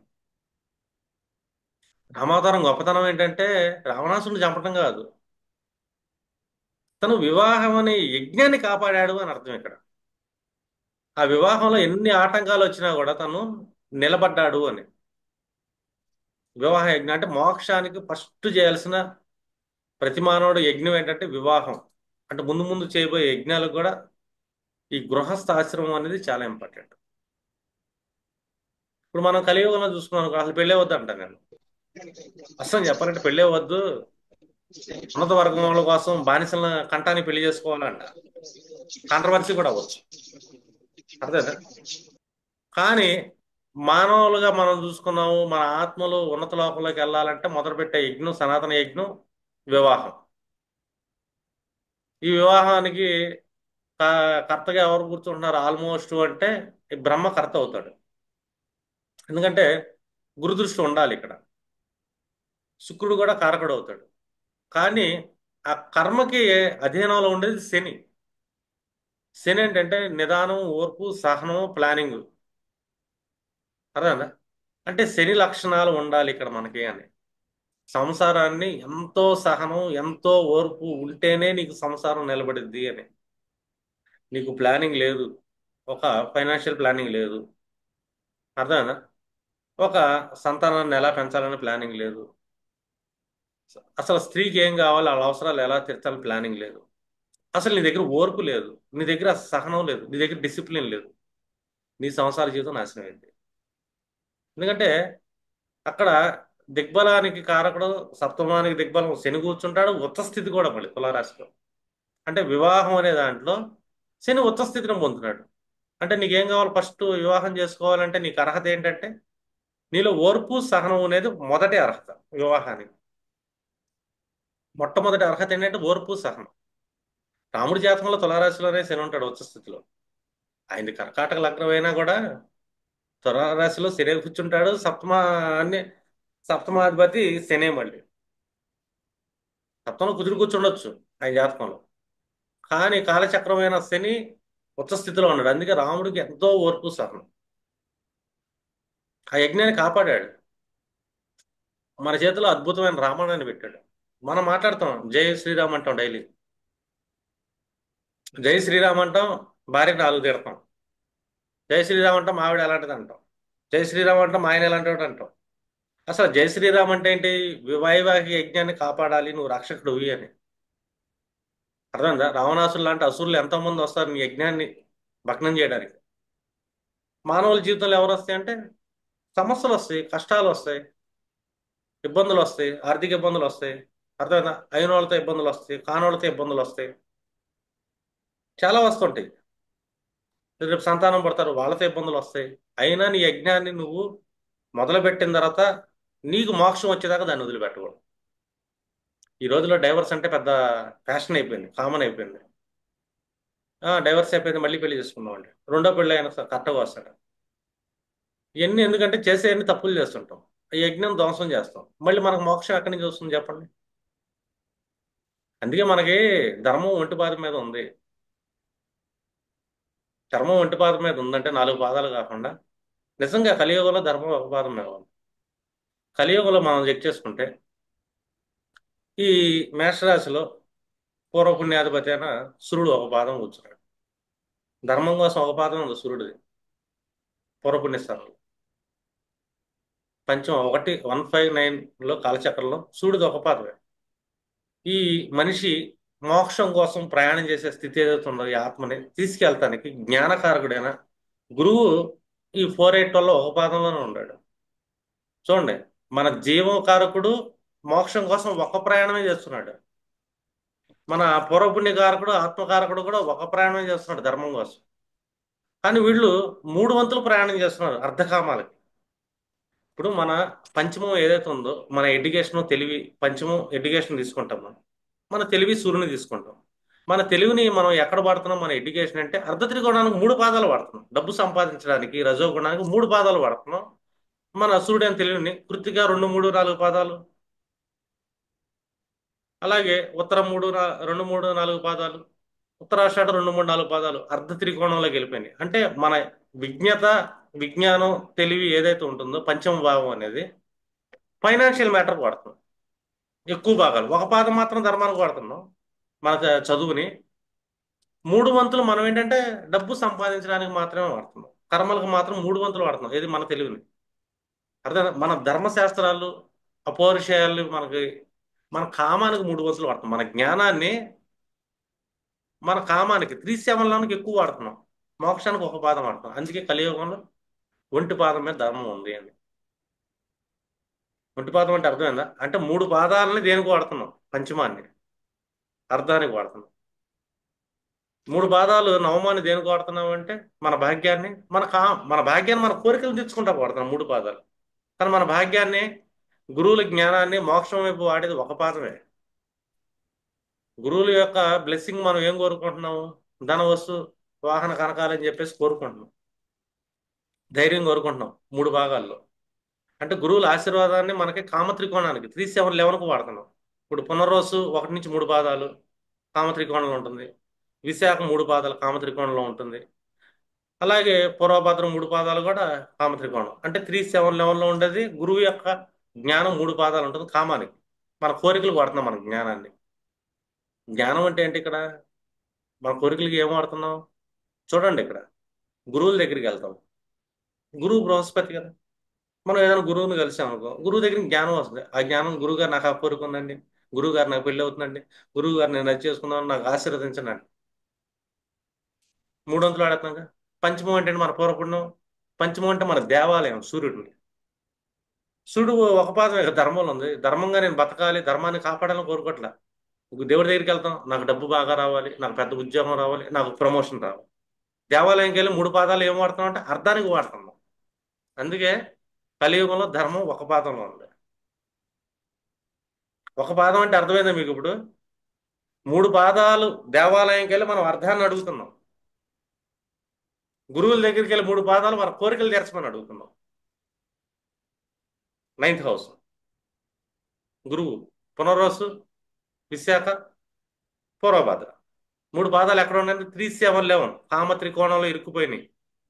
మనకు తెలియకుండానే మనం ఆ 3 పాదాలని గురువుల దగ్గరికి వెళ్తే అయ్యే కోరుకుంటాం.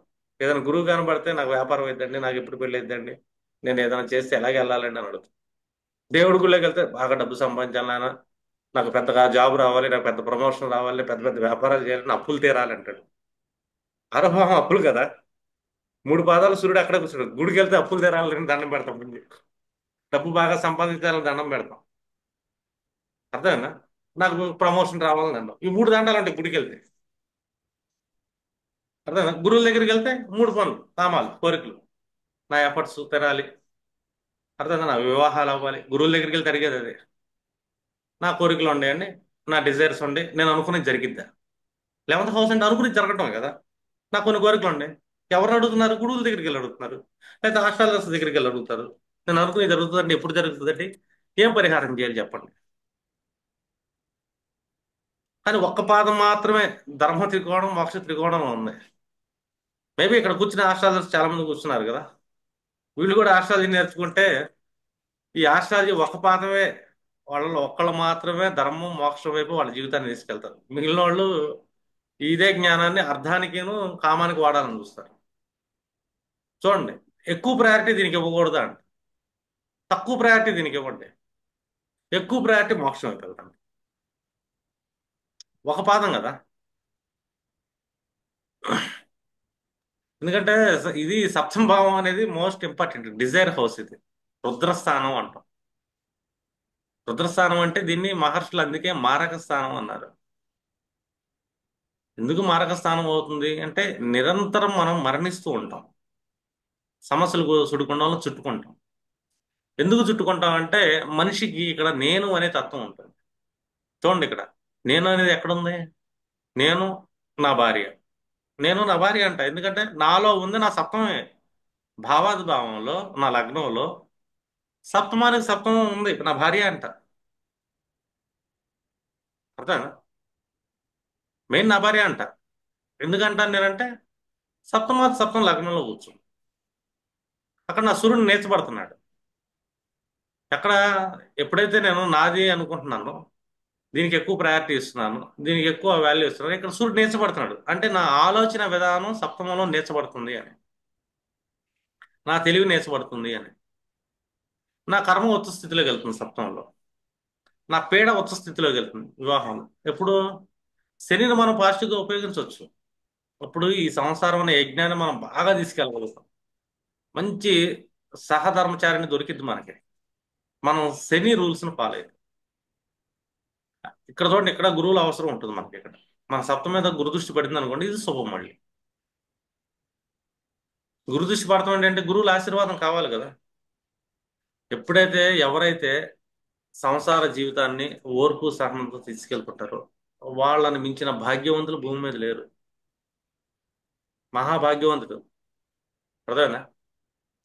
ఒకటి, లో ప్రొఫైల్ మ్యారేజ్ చేసుకోవాలి, రూపాయి కట్నం తీసుకోకూడదు, స్త్రీలను కాపాడాలి, ఇవన్నీ కొన్ని నియమాలు. రెండు, సంసార జీవితం సంసారం యజ్ఞాన్ని నిరంతరం కాపాడాలి, ఇతను భాగ్యవంతుడు. చూడండి ఎందుకు భాగ్యవంతుడు అవుతున్నాడు అంటే ఇది నవమ స్థానానికి ఏకాదశి స్థానం అర్గలాన్ని ఇస్తుంది సప్తమ భావం. తొమ్మిదో భావానికి విపరీతమైన అర్గలాన్ని ఇస్తుంది, అంటే ధర్మానికి అర్గలాన్ని ఇస్తుంది. రాముడు ఇచ్చాడు, ధర్మానికి అర్గలాన్ని ఇచ్చాడు అతను అతని జీవితంలో. అంటే మనం సంసారం యజ్ఞాన్ని మాట తప్పకుండా ఎన్ని కష్టాలు వస్తున్నా ఓర్పు సహనంతో బరాయిస్తా ముందుకెళ్తే మనకు భాగ్యం వద్దన్నా వస్తుంది. నైన్త్ హౌస్ మనకు చాలా అవకాశాలు వస్తాయి. అర్గలాన్ని ఇస్తున్నారు ధర్మానికి. అర్థమైందా? ఆరో భావానికి కూడా అరగలు అవుతుంది ద్వితీయం. ఆరో భావం ఏంటి? మనం చేసే కర్మ ఉద్యోగాలు కదా, దానికి అరగలు అవుతుంది. ఖచ్చితంగా అవుతుంది. మన నాలుగో భావానికి అరగలు అవుతుంది. మనకు సుఖానికి శాంతికి సంతోషానికి ప్రశాంతతకి కూడా అరగల ఈ సప్తమ యజ్ఞమే. ఎందుకంటే ఫోర్త్కి ఫోర్త్ ఇది. ఫోర్త్ హౌస్కి ఫోర్త్ అరగలు అనిస్తుంది, సిక్స్త్ హౌస్కి సెకండ్ అరగలు అనిస్తుంది, నైన్త్ హౌస్కి 11th అరగలు అనిస్తుంది, తృతీయానికి పంచమో అరగలు అనిస్తుంది. నువ్వు ఎంత సహనం ఓర్పు సహనం ఉంటే నువ్వు చేసే ప్రయత్నాల్లో నీ సహధర్మచారిని నీకు తోడ్పడింది. నీ రిలేషన్స్ నీ బంధుత్వాలు అన్ని తోడ్పడతాయి. నువ్వు చేసే ప్రతి ప్రయాణంలో తను నీ తోడు ఉంటుంది. థర్డ్ హౌస్ ప్రయాణాలు, భార్య అరగలానిస్తుంది, నీ సహధర్మచారిని అవుతుంది. అంటే వివాహం అనేది ఒక మహాయజ్ఞం. అది అది ఒక దైవ క్రతువు అంటాం మనం. కానీ ఈ యుగంలో ఏంటంటే ఆ దైవ క్రతువు ఒక వ్యాపార వస్తువుగా మారింది. వివాహంలో మన సప్తమంలో వ్యాపారాన్ని చూస్తాం. ఇదే నియమం వ్యాపారంలో కూడా ఉండాలి. మనం చేసే వ్యాపారంలో కానీ మన రిలేషన్స్లో కానీ ఇదే విధానం అను అనుభవించాలి, అవలంబించాలి కూడా. అంటే సప్తమ భావాన్ని ఏంటంటే మనం అంత తేలిగ్గా తీయడానికి లేదు. వివాహాలు ఎందుకు కావట్లేదంటే ఈజీగా లెక్క పెట్టచ్చు మీరు. ఖచ్చితంగా వీళ్ళు వాళ్ళ ఆలోచన విధానాలు ఈ ధర్మానికి వ్యతిరేకంగా ఉంటాయి. శని గ్రహాలు అంటే చూస్తూ ఉంటాయి. ఇప్పుడు సప్తంలో ఏదైనా గ్రహం కూర్చున్నాడు గురుడు, తను కూర్చున్న స్థానంలో దిగ్బలం పొందుతున్నాడు. కానీ అతను లగ్న దిగ్బలవంతుడు కాబట్టి దిగ్బలాన్ని కోల్పోతే దిగ్బలాన్ని సప్తమ భావంలో కూర్చున్నాడు కాబట్టి పీడిస్తుంటాడు సప్తమ భావాన్ని. గుడు కూర్చున్న చోట ఒక పీడ ఉంటుంది, దిగ్బలాన్ని కోల్పోతున్నాడు. కానీ గురు కూర్చున్న ప్లేసే దిగ్బలం. సప్తమ పేడ ఉంటుంది కదా సప్తమ గురుడు ఉంటే. సప్తంలో శని కూర్చున్నాడు అనుకోండి, అతను సప్తమ దిగ్బలం అవుతాడు కాబట్టి లగ్నాన్ని పీడిస్తుంటాడు ఎప్పుడు నువ్వు ధర్మాన్ని చెప్తే. కానీ సప్తమంలో ఎవరి జాతంలో శని ఉంటే కనుక మగవాడి జాతంలో భార్య బాగా కష్టపడి సంపాదిస్తుంటుంది, పీడన అనిపిస్తుంది. భార్య జాతం అంటే భర్త బాగా విపరీతమైన శ్రామికుడు అవుతాడు, పీడించబడుతుంటాడు. ఇది ఎప్పుడు పీడించబడుతుంటాడంటే ఇతనిలో ఒక ప్లానింగ్ లేనప్పుడు, డిసిప్లిన్ లేనప్పుడు, తను తాహతుకు మించి ఆలోచన చేసినప్పుడు. ఎందుకంటే శని లో ప్రొఫైల్ కదా, నువ్వు ఏదైనా పని చేసేటప్పుడు చాలా నిదానం చేయంటాడు. వివాహాన్ని విచ్ఛిన్నం చేయటం కాదు, వేగంగా. శని నిదానం అక్కడ.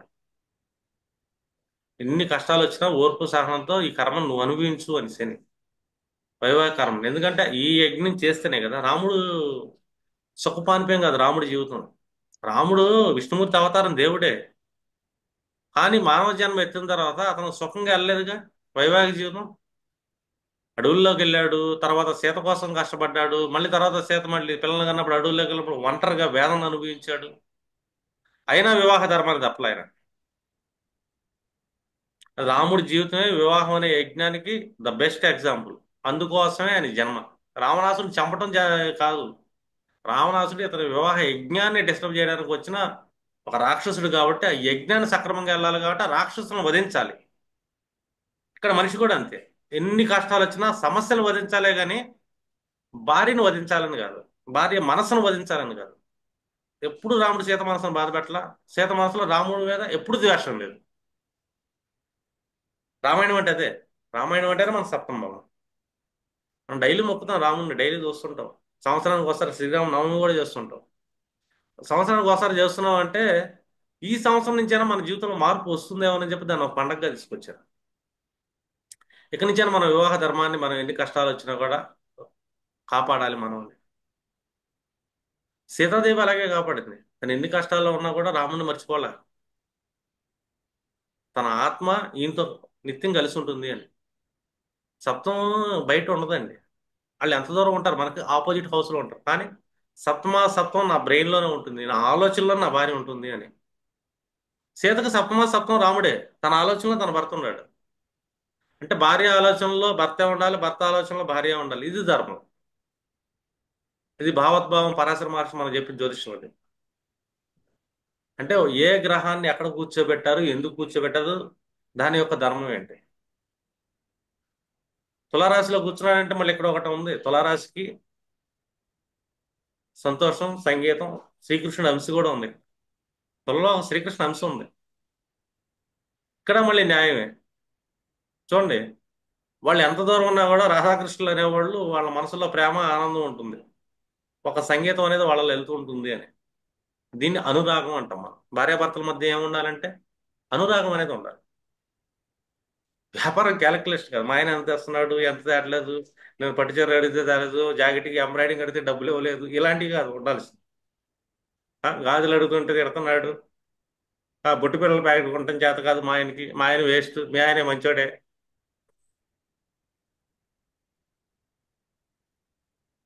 అర్థమైందండి. ఇలాంటి ఆలోచనలు ఎక్కువ ఉంటాయి. ఇక్కడ అనురాగం ఎక్కడ ఉంది ఇంకా. వ్యాపారం ఉంది. హలో, మీటింగ్, ఆ మీటింగ్లో ఉంటుంది.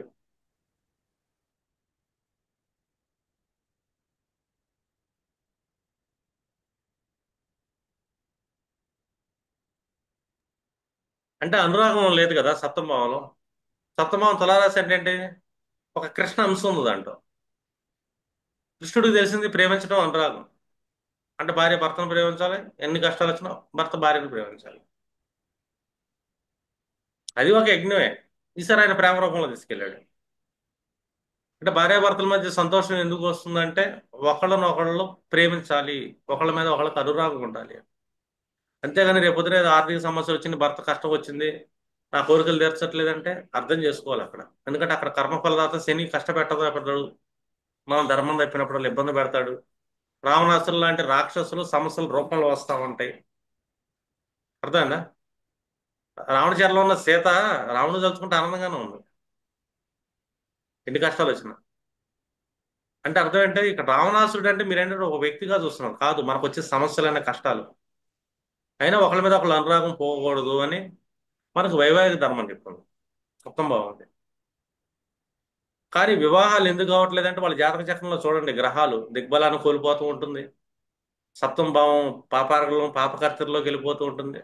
సప్తమాధిపతి పాపకర్తెరలోకి వెళ్ళిపోతూ ఉంటాడు. లేకపోతే అన్ని గ్రహాలు బాగున్నా వీళ్ళ ఆలోచన విధానంలో ధర్మాన్ని తప్పి ఉంటాయి. దానివల్ల వివాహాలు కావట్లేదు.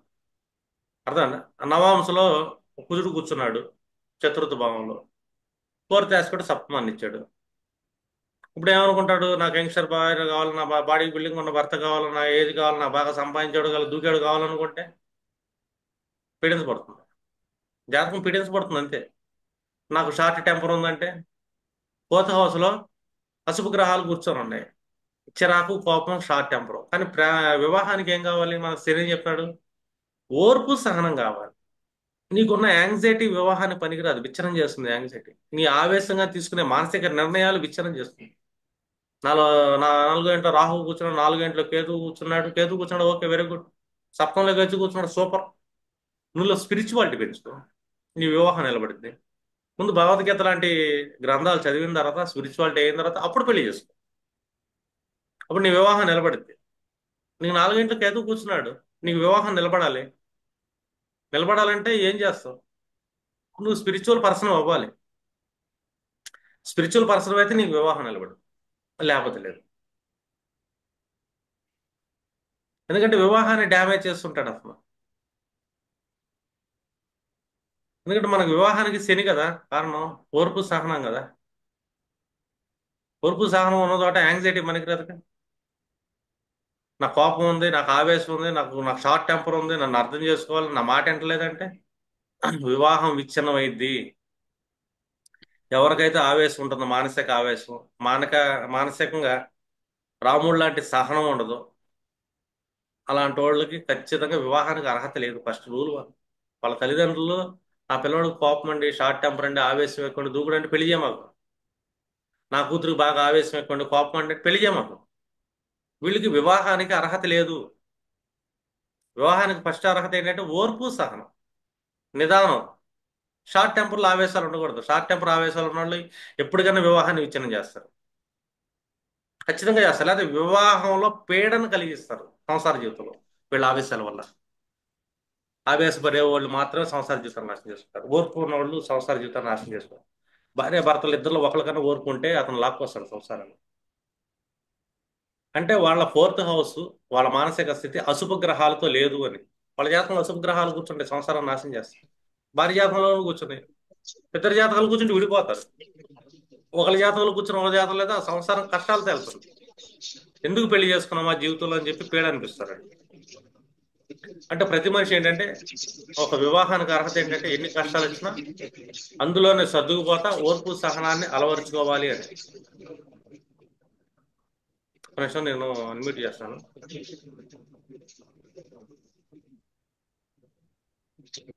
ఓకే. అంటే ఇది సప్తమం. ఇప్పుడు మనకు ఒక జాతకంలో ఒక కాంబినేషన్ కనబడింది, ఒక స్త్రీ జాతకం తీసుకున్నాం. ఈ కుజురాకులు పడింది అమ్మాయి జాతకంలో. ఈ అమ్మాయికి షార్ట్ టెంపర్ ఎక్కువ. అర్థమైందా? ఈ షార్ట్ టెంపర్ వల్ల ఏంటంటే ఎక్కువ అనుమానిస్తూ ఉంటుంది, కోపడుతూ ఉంటుంది. ఇక్కడ భర్త కూడా షార్ట్ టెంపర్ ఉంటుంది, పెద్ద పెద్ద డిజైర్స్, పెద్ద పెద్ద ఒపీనియన్స్ ఉంటాయి. సంసార జీవితం డ్యామేజ్ అవుతుంది. ఈ అమ్మాయి ఇసుకిచ్చింది అనుకో, కుజురాహులు ఏర్పడింది అమ్మాయి జాతకం. భర్త ఏం చేస్తాడు? ఈ అమ్మాయి ఎందుకు అని చెప్పి వేరే వాళ్ళతో రిలేషన్ పెట్టుకుందాం అనుకుంటాడు. ఈ జాతకంలో పెట్టుకొని పుట్టింది ఆ ప్రారంభం. ఇక్కడ ఓర్పు వహించింది అనుకో స్త్రీ, తన భర్త బయట అఫైర్లు పెట్టుకునే అవకాశం ఉండదు. కుజుకేతువులు పడ్డారు ఒక అమ్మాయి జాతకంలో. కుజుడు అంటే భర్తకు తీసుకుంటాం, స్త్రీ జాతకంలో గురుడు కూడా భర్తకు తీసుకుంటాం. కుజుడు కానీ గురుడు కానీ ఎప్పుడైనా సరే ఒక స్త్రీ జాతకంలో కేతువుతో సంబంధం ఏర్పడింది, కుజుడికి కానీ గురుడికి కానీ, ఇప్పుడు వీళ్ళ జీవితం అనేది కొంచెం డిస్టర్బ్ అయింది డిఫాల్ట్. ఎందుకు డిస్టర్బ్ అవుతుంది? కేతు అంటే ఏంటి? స్పిరిచువాలిటీ. ఈ స్పిరిచువాలిటీని మనకి ఎవరిస్తారు? భగవద్గీత లాంటివి ఇస్తుంది. ఇతను కేతులో లేదు ఈ అమ్మాయి. ఈ అమ్మాయి దేహస్థితి కానీ ఈమె యొక్క యాంగ్జైటీ లెవెల్స్ కానీ కేతువుగా లేవు. బాగా కోరికలు ఎక్కువ ఉండే, ఈ ధర్మం అంటే తెలియదు. గురుడు కూడా ఒక ధర్మస్థాన కేతువుతో కలిశాడు. ఇప్పుడు ఈ అమ్మాయికి మనం ఏం చెప్పాలి? భగవద్గీత చదువమ్మా అని చెప్పాలి. ఈ భగవద్గీతలో త్రిగుణం 14, 15, 16 అధ్యాయాలు చదువమ్మా, కొద్ది గొప్ప నీ గుణాలు బ్యాలెన్స్ చేసుకోగలుగుతావు అని. చేసుకున్నానుకో సంసారం నిలబడిద్ది. కానీ ఈమెకి ఈ భగవద్గీత అంటే పాతక చింతకాయ పచ్చడి, అర్థమైందా? ఇవన్నీ వేస్ట్, ఇవన్నీ ట్రాష్, ఇవన్నీ మూర్ఖత్వాలు అంటారు. వాళ్ళకి స్పిరిచువాలిటీ అంటే ఏంటి తెలియదు. ఎందుకంటే కేతు స్పిరిచువల్ లాంటి ఆధ్యాత్మికత. ఎవరితో కలిశాడు వాళ్ళ జాతకంలో? కుజుడితో కలిసి ఉండొచ్చు, గురువుతో కలిసి ఉండొచ్చు, లేదా సప్తమ భావన స్థితి కొండు ఉండి ఉండొచ్చు, లేదా సప్తమాధిపతితో కంజంక్షన్ అయి ఉండొచ్చు, లేదా సప్తమాధిపతి 1/5 యాక్సెస్ ఉండొచ్చు. అప్పుడు ఈ స్త్రీ ఏం చేయాలి? డిఫాల్ట్ గా ఈ భగవద్గీత లాంటివి చదవాలి. చదువుతున్నప్పుడు ఈమెలో పేషెన్స్ లెవెల్ పెరుగుతుంది, సైకలాజికల్ లెవెల్ యాక్టివేట్ అవుతుంది, స్పిరిచువాలిటీ యాక్టివేట్ అయితే సంసార జీవితం సూపర్ ఉంటుంది. అద్భుతంగా ఉంటుంది. ఇద్దరు భార్యాభర్తలు డైలీ యోగా చేసుకుంటే మెడిటేషన్ చేసుకుంటే హ్యాపీగా బతుకుతారు. ఈ అమ్మాయి దగ్గర స్పిరిచువాలిటీ అసలు లేనే లేదు. మెటీరియలిక్ మైండ్ సెట్ ఉంది. ఖచ్చితంగా సంసార జీవితాన్ని నాశనం చేసుకుంటుంది ఈ చేతులారా. అబ్బాయి జాతకంలో కూడా అంతే. శుక్రుడు కేతువుతో కనెక్ట్ అయ్యాడు. స్త్రీ అదే పురుషుడి జాతకంలో సప్తమాధిపతి కేతువుతో కనెక్ట్ అయ్యాడు. లేదా చతుర్థంలో కేతువు కూర్చున్నాడు. లేదా తృతీయంలో కేతువు కూర్చొని పంచమ యాక్సెస్ వచ్చి సప్తమానికి ఇచ్చాడు. ఏకాదశంలో కేతువు కూర్చున్నాడు, సప్తమానికి యాక్సెస్ ఇచ్చాడు.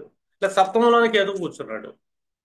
ఇతను కూడా స్పిరిచువాలిటీని యాక్టివేట్ చేసుకోవాలి, ఈ భౌతికమైన ఆలోచనలు పెట్టుకుంటే సంసార జీవితాన్ని ఇతను రోడ్డు మీద పడేస్తాడు. బ్రేక్ అయిపోతుంది. డైవర్స్ అంటారు.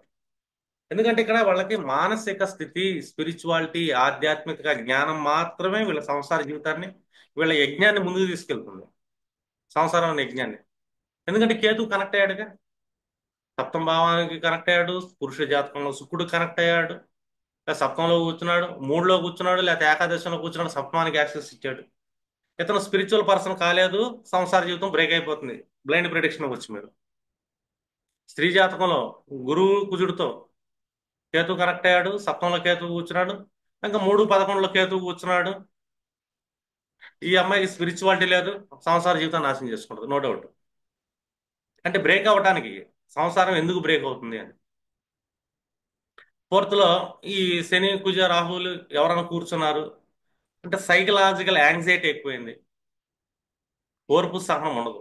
అలాగే నవాంశ ఫోర్త్ లోనే ఏ శుభగ్రహాలు కూర్చున్నాయి, సైకలాజికల్ యాంగ్జైటీ అయిపోయింది, ఓర్పు సహనం ఉండదు, మళ్ళీ సంసార జీవితం నాశనం అయింది. ఎందుకంటే ఒక సంసార జీవితం నాశనం అవడానికి ఈ గ్రహాలు పూర్వజన్మ వీళ్ళు చేసిన కర్మల వల్ల ఇక్కడికి వచ్చి కూర్చుంది. కానీ ఈ జన్మలో మనకి జ్యోతిష జ్ఞానం ఉంది కదా, మనం తెలియగలమే కదా, మనం చాలా చదువుకున్నాం కదా. ఆ చదువులో మనకేంటంటే ఓర్పు సహనం అనేది ఇంపార్టెంట్గా. ఎందుకంటే ఈ రోజుల్లో వినయం లేని విద్య వల్ల ఎంతోమంది దెబ్బతింటున్నారు. వినయం వల్ల ఏంటంటే వాళ్ళ తెలివిని ఒక గాడిలో పెట్టగలుగుతారు. డిసిప్లిన్, ఎంత ఎడ్యుకేషన్ ఉన్నా కూడా అది డిసిప్లిన్ కంట్రోల్లో ఉండాలి, శని కంట్రోల్లో ఉండాలి. ఎందుకంటే బాగా చదువుతున్నాం అంటే కారణం ఏంటి, ఇక్కడ తెలుగు సంపాదించడం, మళ్ళీ ఇక్కడ శని కూర్చున్నాడు కర్మలో. 12 భావాల్లో శని అంతర్లీనంగా కూర్చుంటాడు. ఆ శని మనకి డిసిప్లిన్ నేర్పిస్తున్నాడు. ఓర్పు సహనం ఉండాలి, నిదానంగా వెళ్ళండి, కంగారు ఎందుకు, 2.5 ఏళ్ళు నడుస్తా నేనే ఒక రాశి నుంచి బయటికి వెళ్తాను, మీరు ఎందుకు పరిగెడతారు అని. 2.5 ఏళ్ళు నేను నిదానంగా రాశిలో నడుస్తున్నానంటే నేనేం చేస్తున్నాను, నాకు చేత కదా పరిగెడతాం. నాకు చేతవు, నువ్వు పరిగెడతాం చేతవు. నేను సూర్యపుత్రుడినే కదా. నేను నిదానంగా ఎందుకు వెళ్తున్నా 2.5 ఏళ్ళు అంటే నాకు ఒక కారకత్వం ఉంది. ఒక జీవికి ఆయుష్నిచ్చే కారకత్వం నా దగ్గర ఉంది. నేను చంద్రుడిలాగా గురువులాగా సంవత్సరానికి ఒకసారి జంప్ చేస్తున్నాను రాసుల్లో నుంచి అంటే నాకు ఒక 3 సర్కిల్స్ తిరిగితే నీ ఆయుష్ అయిపోతుంది. 3 సర్కిల్స్ నేను తిరిగాను రాశి చక్రం, నీ ఆయుష్ అయిపోతుంది. నేను ఒక గురువులాగా సంవత్సరానికి ఒకసారి రాసిన మారానికి 30 ఏళ్ళకి చచ్చిపోతాను నువ్వు. లేదా నేను చంద్రుడున్నర 2.5 రోజులు ఒకసారి నేను శని తిరిగాను ఒక రాశి చక్రానికి, నెల రోజులు నువ్వు చచ్చిపోవచ్చు. ఎందుకంటే నేను ఆయుష్నిచ్చేది నేనే. నేను పూర్ణ ఆయుష్ని ఇవ్వాలంటే 4 సార్లు మాత్రమే రాశి చక్రం తిరగాలి. అంటే నువ్వు ఎక్కువ కాలం బతుకుతున్నావు అంటే అర్థం అంటే ఎంత, నిదానంగా నడుస్తున్నాను కాబట్టి. అర్థమైందా, నిదానంగా నడుస్తున్నాడు 2.5 ఏళ్ళు, 30 డిగ్రీలు అంటే 120 ఏళ్ళు మనం బతికేయడానికి అతను తిరుగుతున్నాడు అని. అంటే 4 ఆవృతాలు పూర్ణాయుష్ అంటాం మనం. అర్థమైందా. నిదానం అంటే ఏంటి, శని అంటే ఏంటి ఇక్కడ మనకి, శనికి ఏం తత్వం ఉంది, వాయుతత్వం ఉంది. శనికి ఇచ్చిన తత్వం ఏంటి, వాయుతత్వం. మనకి యోగంలో కానీ హఠయోగంలో కానీ వాటిలో కానీ మనం తీసుకున్నాం అనుకో, ఏ మనిషి అయితే శ్వాసని నిదానంగా తీసుకుని నిదానంగా వదులుతాడు, శ్వాసను ఇలా కుంభకం చేస్తుంటాడు, అంటే శనిలాగా చాలా నిదానంగా శ్వాసను తీసుకొని నిదానంగా వదలాలి. పరిగెత్తేవాడు శ్వాస ఎక్కువ తీసుకుంటాడు, ఆవేశపడికి శ్వాస ఎక్కువ ఉంటుంది, కోప్పడేవాడికి శ్వాస ఎక్కువ తీసుకుంటాడు, 24 గంటలు నాలుగు మాట్లాడేవాడు కూడా శ్వాస ఎక్కువ తీసుకుంటాడు. ఆయుష్ తగ్గిపోతుంది. ఆయుష్ తగ్గిపోతుంది. అంటే శ్వాస ఎక్కువ తీసుకుంటున్నానంటే శని నేను వేగంగా ప్రయాణం చేపిస్తున్నాను నా బాడీలో అని. వాయుతత్వాలు కదా శని. మనకి యోగ కుండలీలు ఏంటంటే అపాన వాయువు కిందకి వెళ్తుంది, ఈ అపాన వాయువుని పైకి పంపించడమే యోగ స్థితి, కుండలి యాక్టివేషన్ అంటాం మనం. అలాంటి కారకుడైన శని వాయువుని మనం చాలా నిదానం తీసుకొని నిదానంగా వెళ్తాం. ఎక్కువ శ్వాసలు తీసుకోకుండా చాలా తక్కువ శ్వాసలు తీసుకుంటాం తాబేల్లాగా, ఎక్కువ కాలం బతుకుతాం. 160 ఏళ్ళు కాదు. శనిసారి 8 ఆవృతాలు రా నిన్ను బతికిస్తానంటాడు. 12 ఆవృతాల్లో బతికిస్తానంటాడు. 300 ఏళ్ళు, 400 ఏళ్ళు కూడా బతికిస్తాడు. చాలా తక్కువ శ్వాస తీసుకో. అంటే వాయువుల్ని శనిలాగా నడిపియాలి మనం. వాయువుని కుజుడిలాగా, బుధుడిలాగా, శుక్రుడిలాగా, చంద్రుడిలాగా నడిపించకూడదు. అందుకే శని నిదానం. అలాంటి శనికి సప్తమ భావానికి దిగ్బలాన్ని ఇచ్చాడు. దిగ్బలాన్ని సప్తమం నుంచి కూర్చుంటా మన లగ్నానికి ఇస్తున్నాడు భావాద్భావం. శని కూర్చున్న స్థానం నుంచి సప్తమ భావం మళ్ళీ దిగ్బలం అవుతుంది. లాస్ట్ క్లాస్ లో చెప్పాను. అంటే ఆ భావాలు కూడా మనకి బాగా నిలబడాలంటే, ఆ భావాల్లో ఎక్కువ శక్తిని మనం పొందాలంటే ఏం చేయాలి? ఇక్కడ మనం చాలా నిదానంగా, ప్లానింగ్ గా, కన్స్ట్రక్షన్ గా బిల్డ్ చేయాలి అని పనిని. అంటే ఎంతో ఓర్పు, సహనం, జ్ఞానం, విజ్ఞానాన్ని అలవరుచుకోవాలి. దిగ్బలం కర్మకారకుడు. ఒక కర్మ లాంగ్ టర్మ్ స్టెబిలిటీ కర్మని స్ట్రాంగ్ గా చేయగలగాలంటే దానికి ఎంతో లెర్నింగ్ కావాలి. ఆ లెర్నింగ్ అంటే ఓ ఫాస్ట్గా వచ్చేది కాదు, చాలా నిదానంగా వస్తుంది. అది line by line, one by one, depth by depth వెళ్తాలి. ఎవ్రీ బేసిక్ చాలా డెప్త్ గా నేర్చుకోగలగాలి. అది శని. ఇప్పుడు ఆస్ట్రాలజర్స్ ఉన్నారు, జ్యోతిష్యం నేర్చుకుంటాం, ఇది కర్మే. దీంట్లో కూర్చొని నేర్చుకుంటాం అంటే ఇది కూడా కర్మే కదా. ఈ కర్మలో ఏంటి? మనం point by point, depth by depth నిదానంగా దాన్ని అరిగించుకునేదాకా నేర్చుకోవాలి.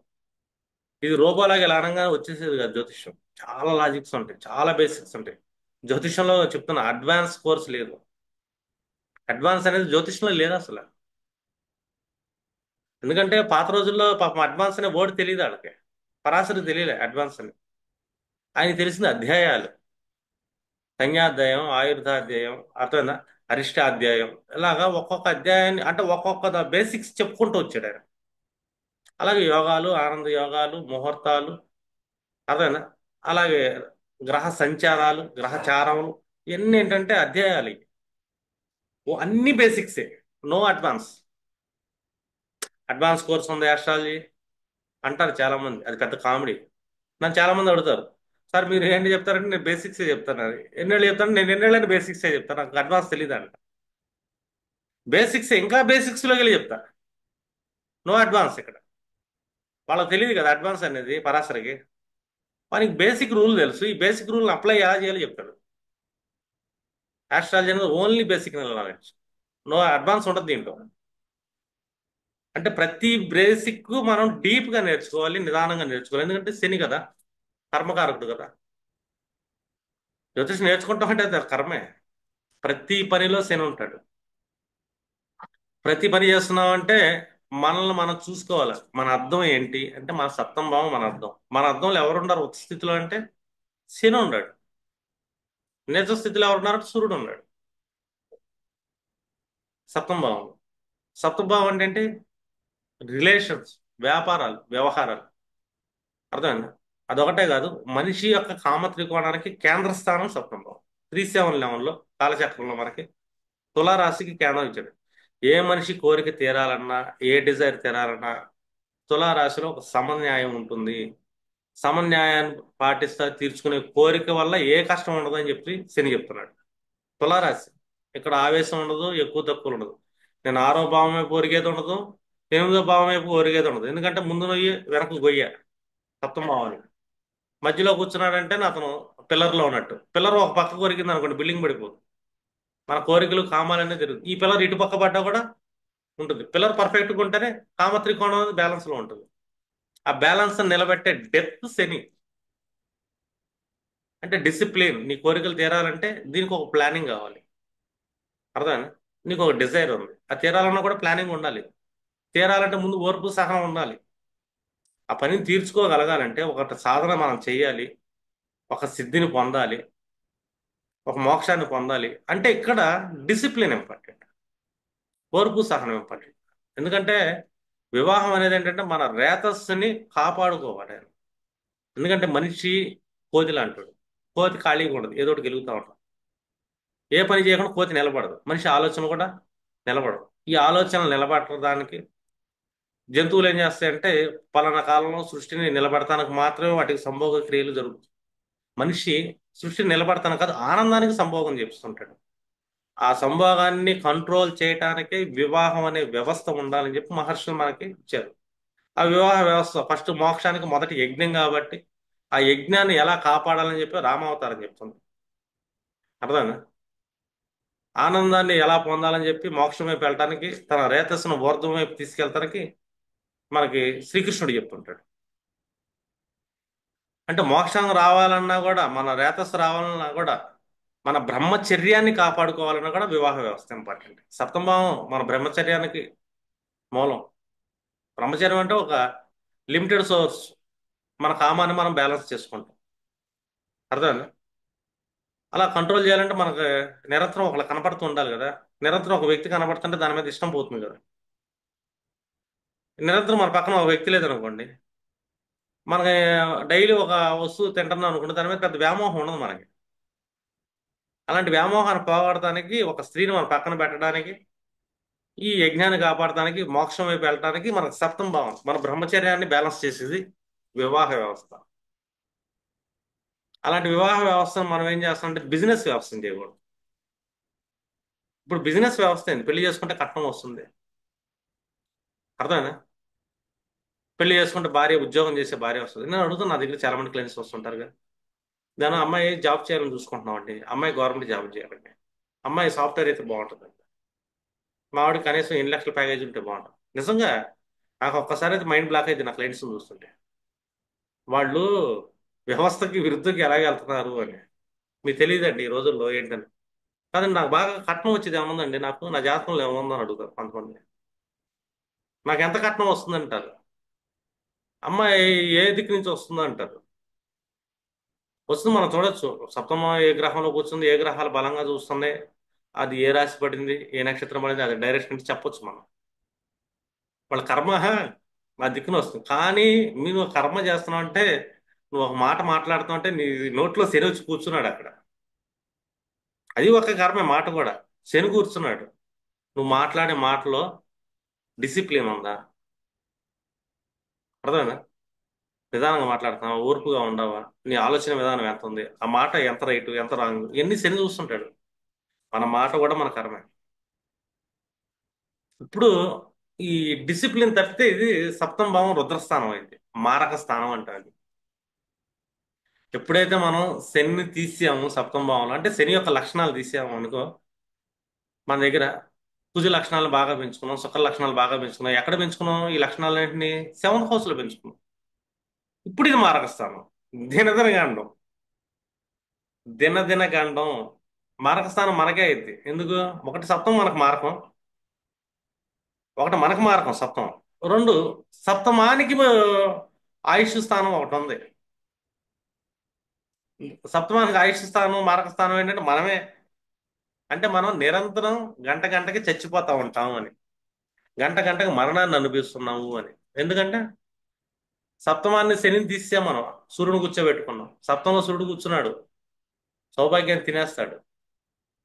తన యొక్క వెలుగుతో అక్కడ ఏం చేస్తాడంటే సౌభాగ్యాన్ని తినేస్తున్నాడు సప్తమాన్ని. అందుకే మనం వైదవ్య దోషాలు చూస్తాం సప్తమ సూర్యుడిని. సప్తమ సూర్యుడు పడి ఆ సూర్యుడి మీద అశుభ గ్రహాలు దృష్టి పెడితే ఖచ్చితంగా వైదవ్యం ఉంటుంది. సప్తంలో యురేనస్ కూర్చున్నాడు. తెలుసుగా వరుణుడు. వరుణుడు కూడా ఒక రకమైన సూర్యుడే, అస్తమిస్తున్న సూర్యుడు అంటాం మనం ఇక్కడ. వరుణుడు మనకి ఏ దిక్పాలకం? పడమర. ఆ పడమరలో ఎవరు వెళ్ళిపోతారో అస్తమిస్తున్న సూర్యుడు కూర్చుంటాడు. అందుకే సప్తమ భావానికి వరుణ సంబంధం ఏర్పడితే చాలా మందిని చూశాను, వీడియోలు అవటం చూశాను. అబ్బాయి జాతకంలో అమ్మాయి జాతకంలో అవతల వ్యక్తులు విడిపోవటం, చనిపోవటం కూడా జరుగుతుంది ఆయుష్ బలాలు లేకపోతే. యురేనస్ అంత ఇది వరుణుడు అని. అంటే అస్తమం మన సప్తమం అవ్వకూడదు. అస్తమించే డైటీ లార్డ్ సప్తమంలో కూర్చోకూడదు, యురేనస్ కూర్చోకూడదు. నెప్ట్యూన్ కూర్చో బాగుంటుంది, నో ప్రాబ్లం. చాలా అందంగా వెళ్తుంది, ఆనందంగా వెళ్తుంది జీవితం మనకి. యురేనస్ డ్యామేజ్ చేస్తుంది సప్తమంలో. అసలు వివాహం కానీడు, వివాహాన్ని నిలబెట్టనీడు, ఖచ్చితంగా డ్యామేజ్ ఉంటుంది దాంట్లో, అసలు నో డౌట్. సూర్యుడు కూర్చున్నాడు, అసురుడు అశుభ గ్రహాల్లోకి వెళ్ళిపోయాడు, పీడించబడతాడు. ఇక్కడ వైదవ్య దోషం అంటాం మనం వివాహం. అంటే వివాహాల వైదవ్య దోషాలు చాలా ఇంపార్టెంట్. ఈ వైదవ్య దోషాలు ఉన్నప్పుడు వాళ్ళ వివాహం చేస్తున్నప్పుడు అవతల వ్యక్తికి దీర్ఘాయుష్ నక్షత్రాల్లో పుట్టాలా, దీర్ఘాయుష్ సపోర్ట్ చేసే యోగాలు ఉన్న వ్యక్తిని చేయొచ్చు, అప్పుడు బ్యాలెన్స్ అవుతుంది. అలా కాకుండా వైదవ్య దోషం ఉన్నది, అబ్బాయి జాతకంలో వైదవ్య దోషం ఉన్నప్పుడు అమ్మాయి బలహీన నక్షత్రాల నుంచి పెళ్లి చేయకూడదు, అమ్మాయి చనిపోయే అవకాశం ఉంది. అమ్మాయి జాతకంలో వైదవ్య దోషం ఉన్నప్పుడు బలహీన నక్షత్రాలు ఉన్న అబ్బాయి నుంచి చేయకూడదు, అబ్బాయి చనిపోయే అవకాశం ఉంటుంది. వైదవ్యం చాలా ఇంపార్టెంట్ సప్తమ భావంలో మనం చెక్ చేసుకునేది. ముందు ముందు క్లాసులో మీకు ఆయుర్భావంలో మీరు నా ఆర్టికల్స్ ఉన్నాయి చూడండి. ఆయుష్కి సంబంధించిన ఆర్టికల్స్ ఫేస్బుక్లో కూడా ఉన్నాయి, యూట్యూబ్లో కూడా. ఏ నక్షత్రాలు దీర్ఘాయుష నక్షత్రాలు, మధ్యమాయుష నక్షత్రాలు, అల్పాయుష నక్షత్రాలు, అలాగే దీర్ఘాయుషు సపోర్టు, అల్పాయుషు సపోర్టు, మధ్యమాయుషు సపోర్ట్ అని చెప్పి లాజిక్స్ ఉంటాయి. వీటిని మీరు చెక్ చేసుకోవాల్సి వస్తుంది. రెండోది సప్తమ భావం, సప్తమాధిపతి, సప్తమ భావం పీఠస్థానంలో వెళ్ళకూడదు. ఈ పీఠస్థానాలు మీకు ఇంతకుముందు కూడా చెప్పాను కదా, వేదక స్థానాలు, పాచికాది బోధ సంజీగ వేదకలు చెప్పాను కదా. ఎన్ని గ్రహాల నుంచి సప్తమ భావంలో కూర్చున్న గ్రహాలు వేదకలోకి వెళ్ళిపోయినాయి. సప్తమాధిపతి రెండు మూడు గ్రహాల నుంచి వేదకలోకి వెళ్ళిపోయాడు, కారకం నుంచి వేదకలోకి వెళ్ళిపోయాడు సప్తమాధిపతి. సప్తమ భావం వేదకలోకి వెళ్ళిపోయింది. ఇది మళ్ళీ డ్యామేజ్ అవుతుంది, వివాహానికి డైవర్స్. శుక్రుడు పురుష జాతకం కారకుడు అయ్యాడు.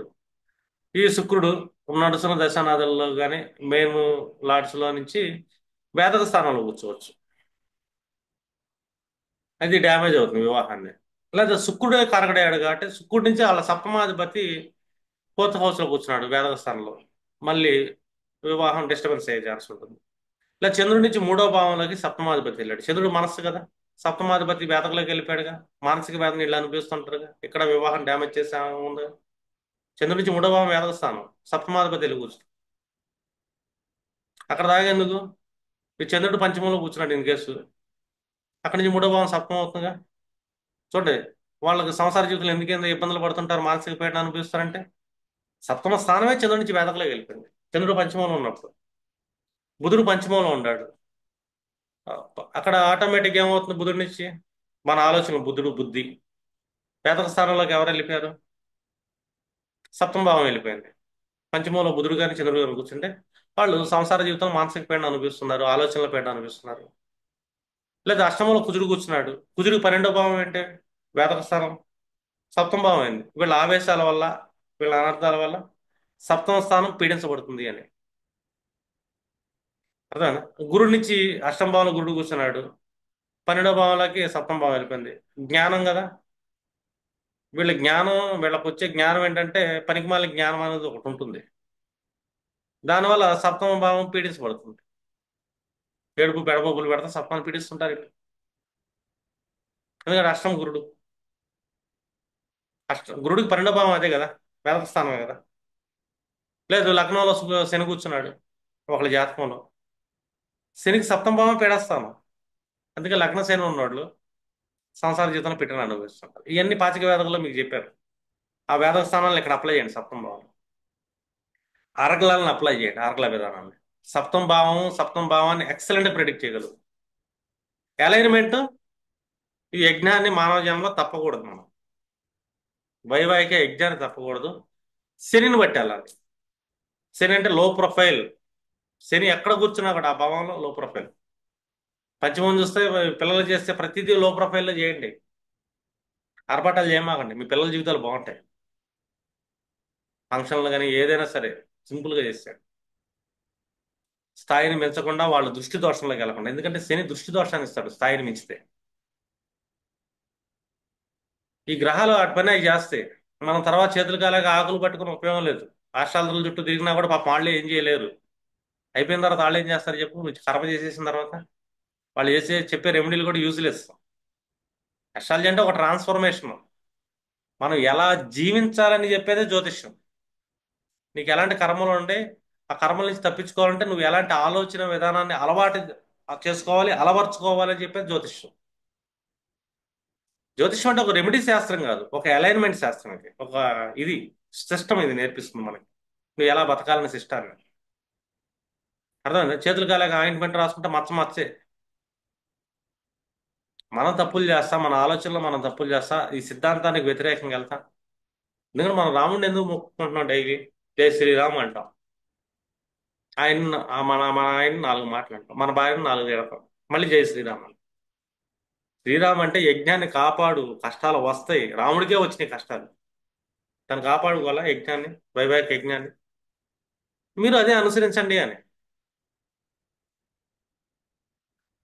ఇది సప్తమ భావం. ప్రిడిక్షన్స్ కూడా అలా చూడాలి మీరు. ఇందా చెప్పాను కదా, కొన్ని గ్రహాలకి కేతువు పడ్డప్పుడు అలాగా. ఇప్పుడు రాహు పడ్డాడు, ఓవర్ యాంగ్జైటీ ఉంటుంది. సప్తమాధిపతికి రాహు పడ్డా, శుక్రుడికి రాహు పడ్డా, వీళ్ళకి ఏంటంటే రాహు అంటే ఏంటి, ఓవర్ ఇమాజినేషన్ ఇస్తుంటాడు, భ్రమలు ఇస్తుంటాడు. వీళ్ళు వివాహానికి పెద్ద పెద్ద భ్రమలో ఎక్స్పెక్టేషన్స్ చేసుకుంటారు. దానివల్ల ఏంటంటే ఇబ్బందులు పాలవుతుంటారు. ఈ భ్రమల వల్ల ఏంటంటే వీళ్ళు అదర్ రిలేషన్స్లోకి వెళ్ళాలనుకుంటారు. శుక్రరాహులు పడ్డా, అర్థమైందా?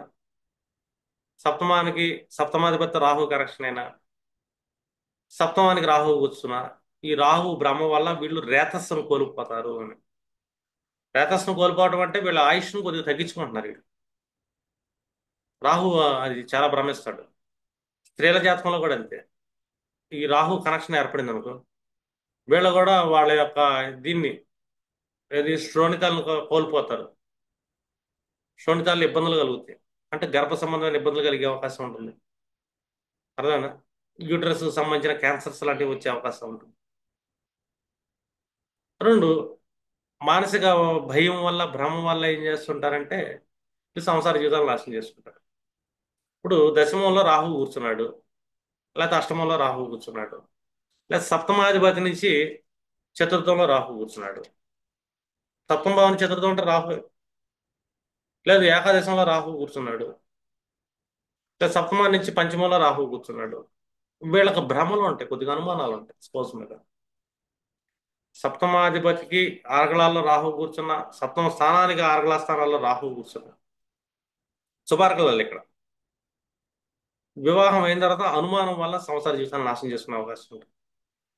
లేదు విరోధార్గళాల్లో కూర్చున్నాడు, సప్తమాధిపతి నుంచి కానీ సప్తమ భావం నుంచి రాహు. ఇదే అనుమానాల వల్ల వీళ్ళు వివాహం చేసుకోకుండా ఆగిపోతుంటారు. వివాహం ఎందుకు ఆగిపోతుంది, ఎందుకు అవ్వట్లేదంటే రాహు అష్టమ భావంలో కూర్చొని ఉండొచ్చు, రాహు దశమంలో కూర్చొని ఉండొచ్చు, రాహు పంచమంలో కూర్చొని ఉండొచ్చు. వివాహం లేట్ చేస్తాడు. ఎందుకంటే వీళ్ళకి ఇష్టం ఉండదు, భయం, భ్రమ, నెగిటివ్ మైండ్ సెట్ వల్ల, వాళ్ళ చేసుకునే స్పౌజ్లో ఒక నెగిటివ్ మైండ్ సెట్ వీళ్ళకి డెవలప్ అవ్వటం వల్ల చేసుకుంటానికి అడ్డం పడు.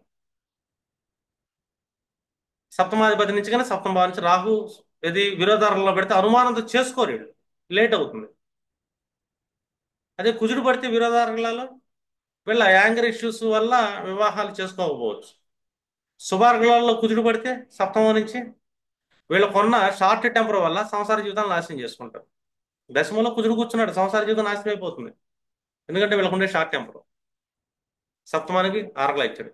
అష్టమంలో కుజుడు కూర్చున్నాడు, సప్తమానికి ద్వితీయ మంచి ఆరగలనే, కానీ షార్ట్ టెంపర్ వల్ల సంసార జీవితం నాశనం చేసుకుంటారు. పంచమంలో కుజుడు కూర్చున్నాడు, ఆరగలని శుభార్గలని సప్తమ భావానికి, షార్ట్ టెంపర్ వల్ల వీళ్ళ యాంగ్జైటీ వల్ల సంసార జీవితం నాశనం చేసుకోవడం. ఇదే విధానాన్ని శుభార్గల సప్తమ భావాధిపతి నుంచి కూడా చూడండి, మళ్ళీ డ్యామేజ్ అవుతుంది. లేదు కుజుడు తీసుకున్నాం మనం, ఈ కుజుడిని స్త్రీ జాతకం సప్తమాధిపతి నుంచి గురువు నుంచి కూడా చెక్ చేయొచ్చు.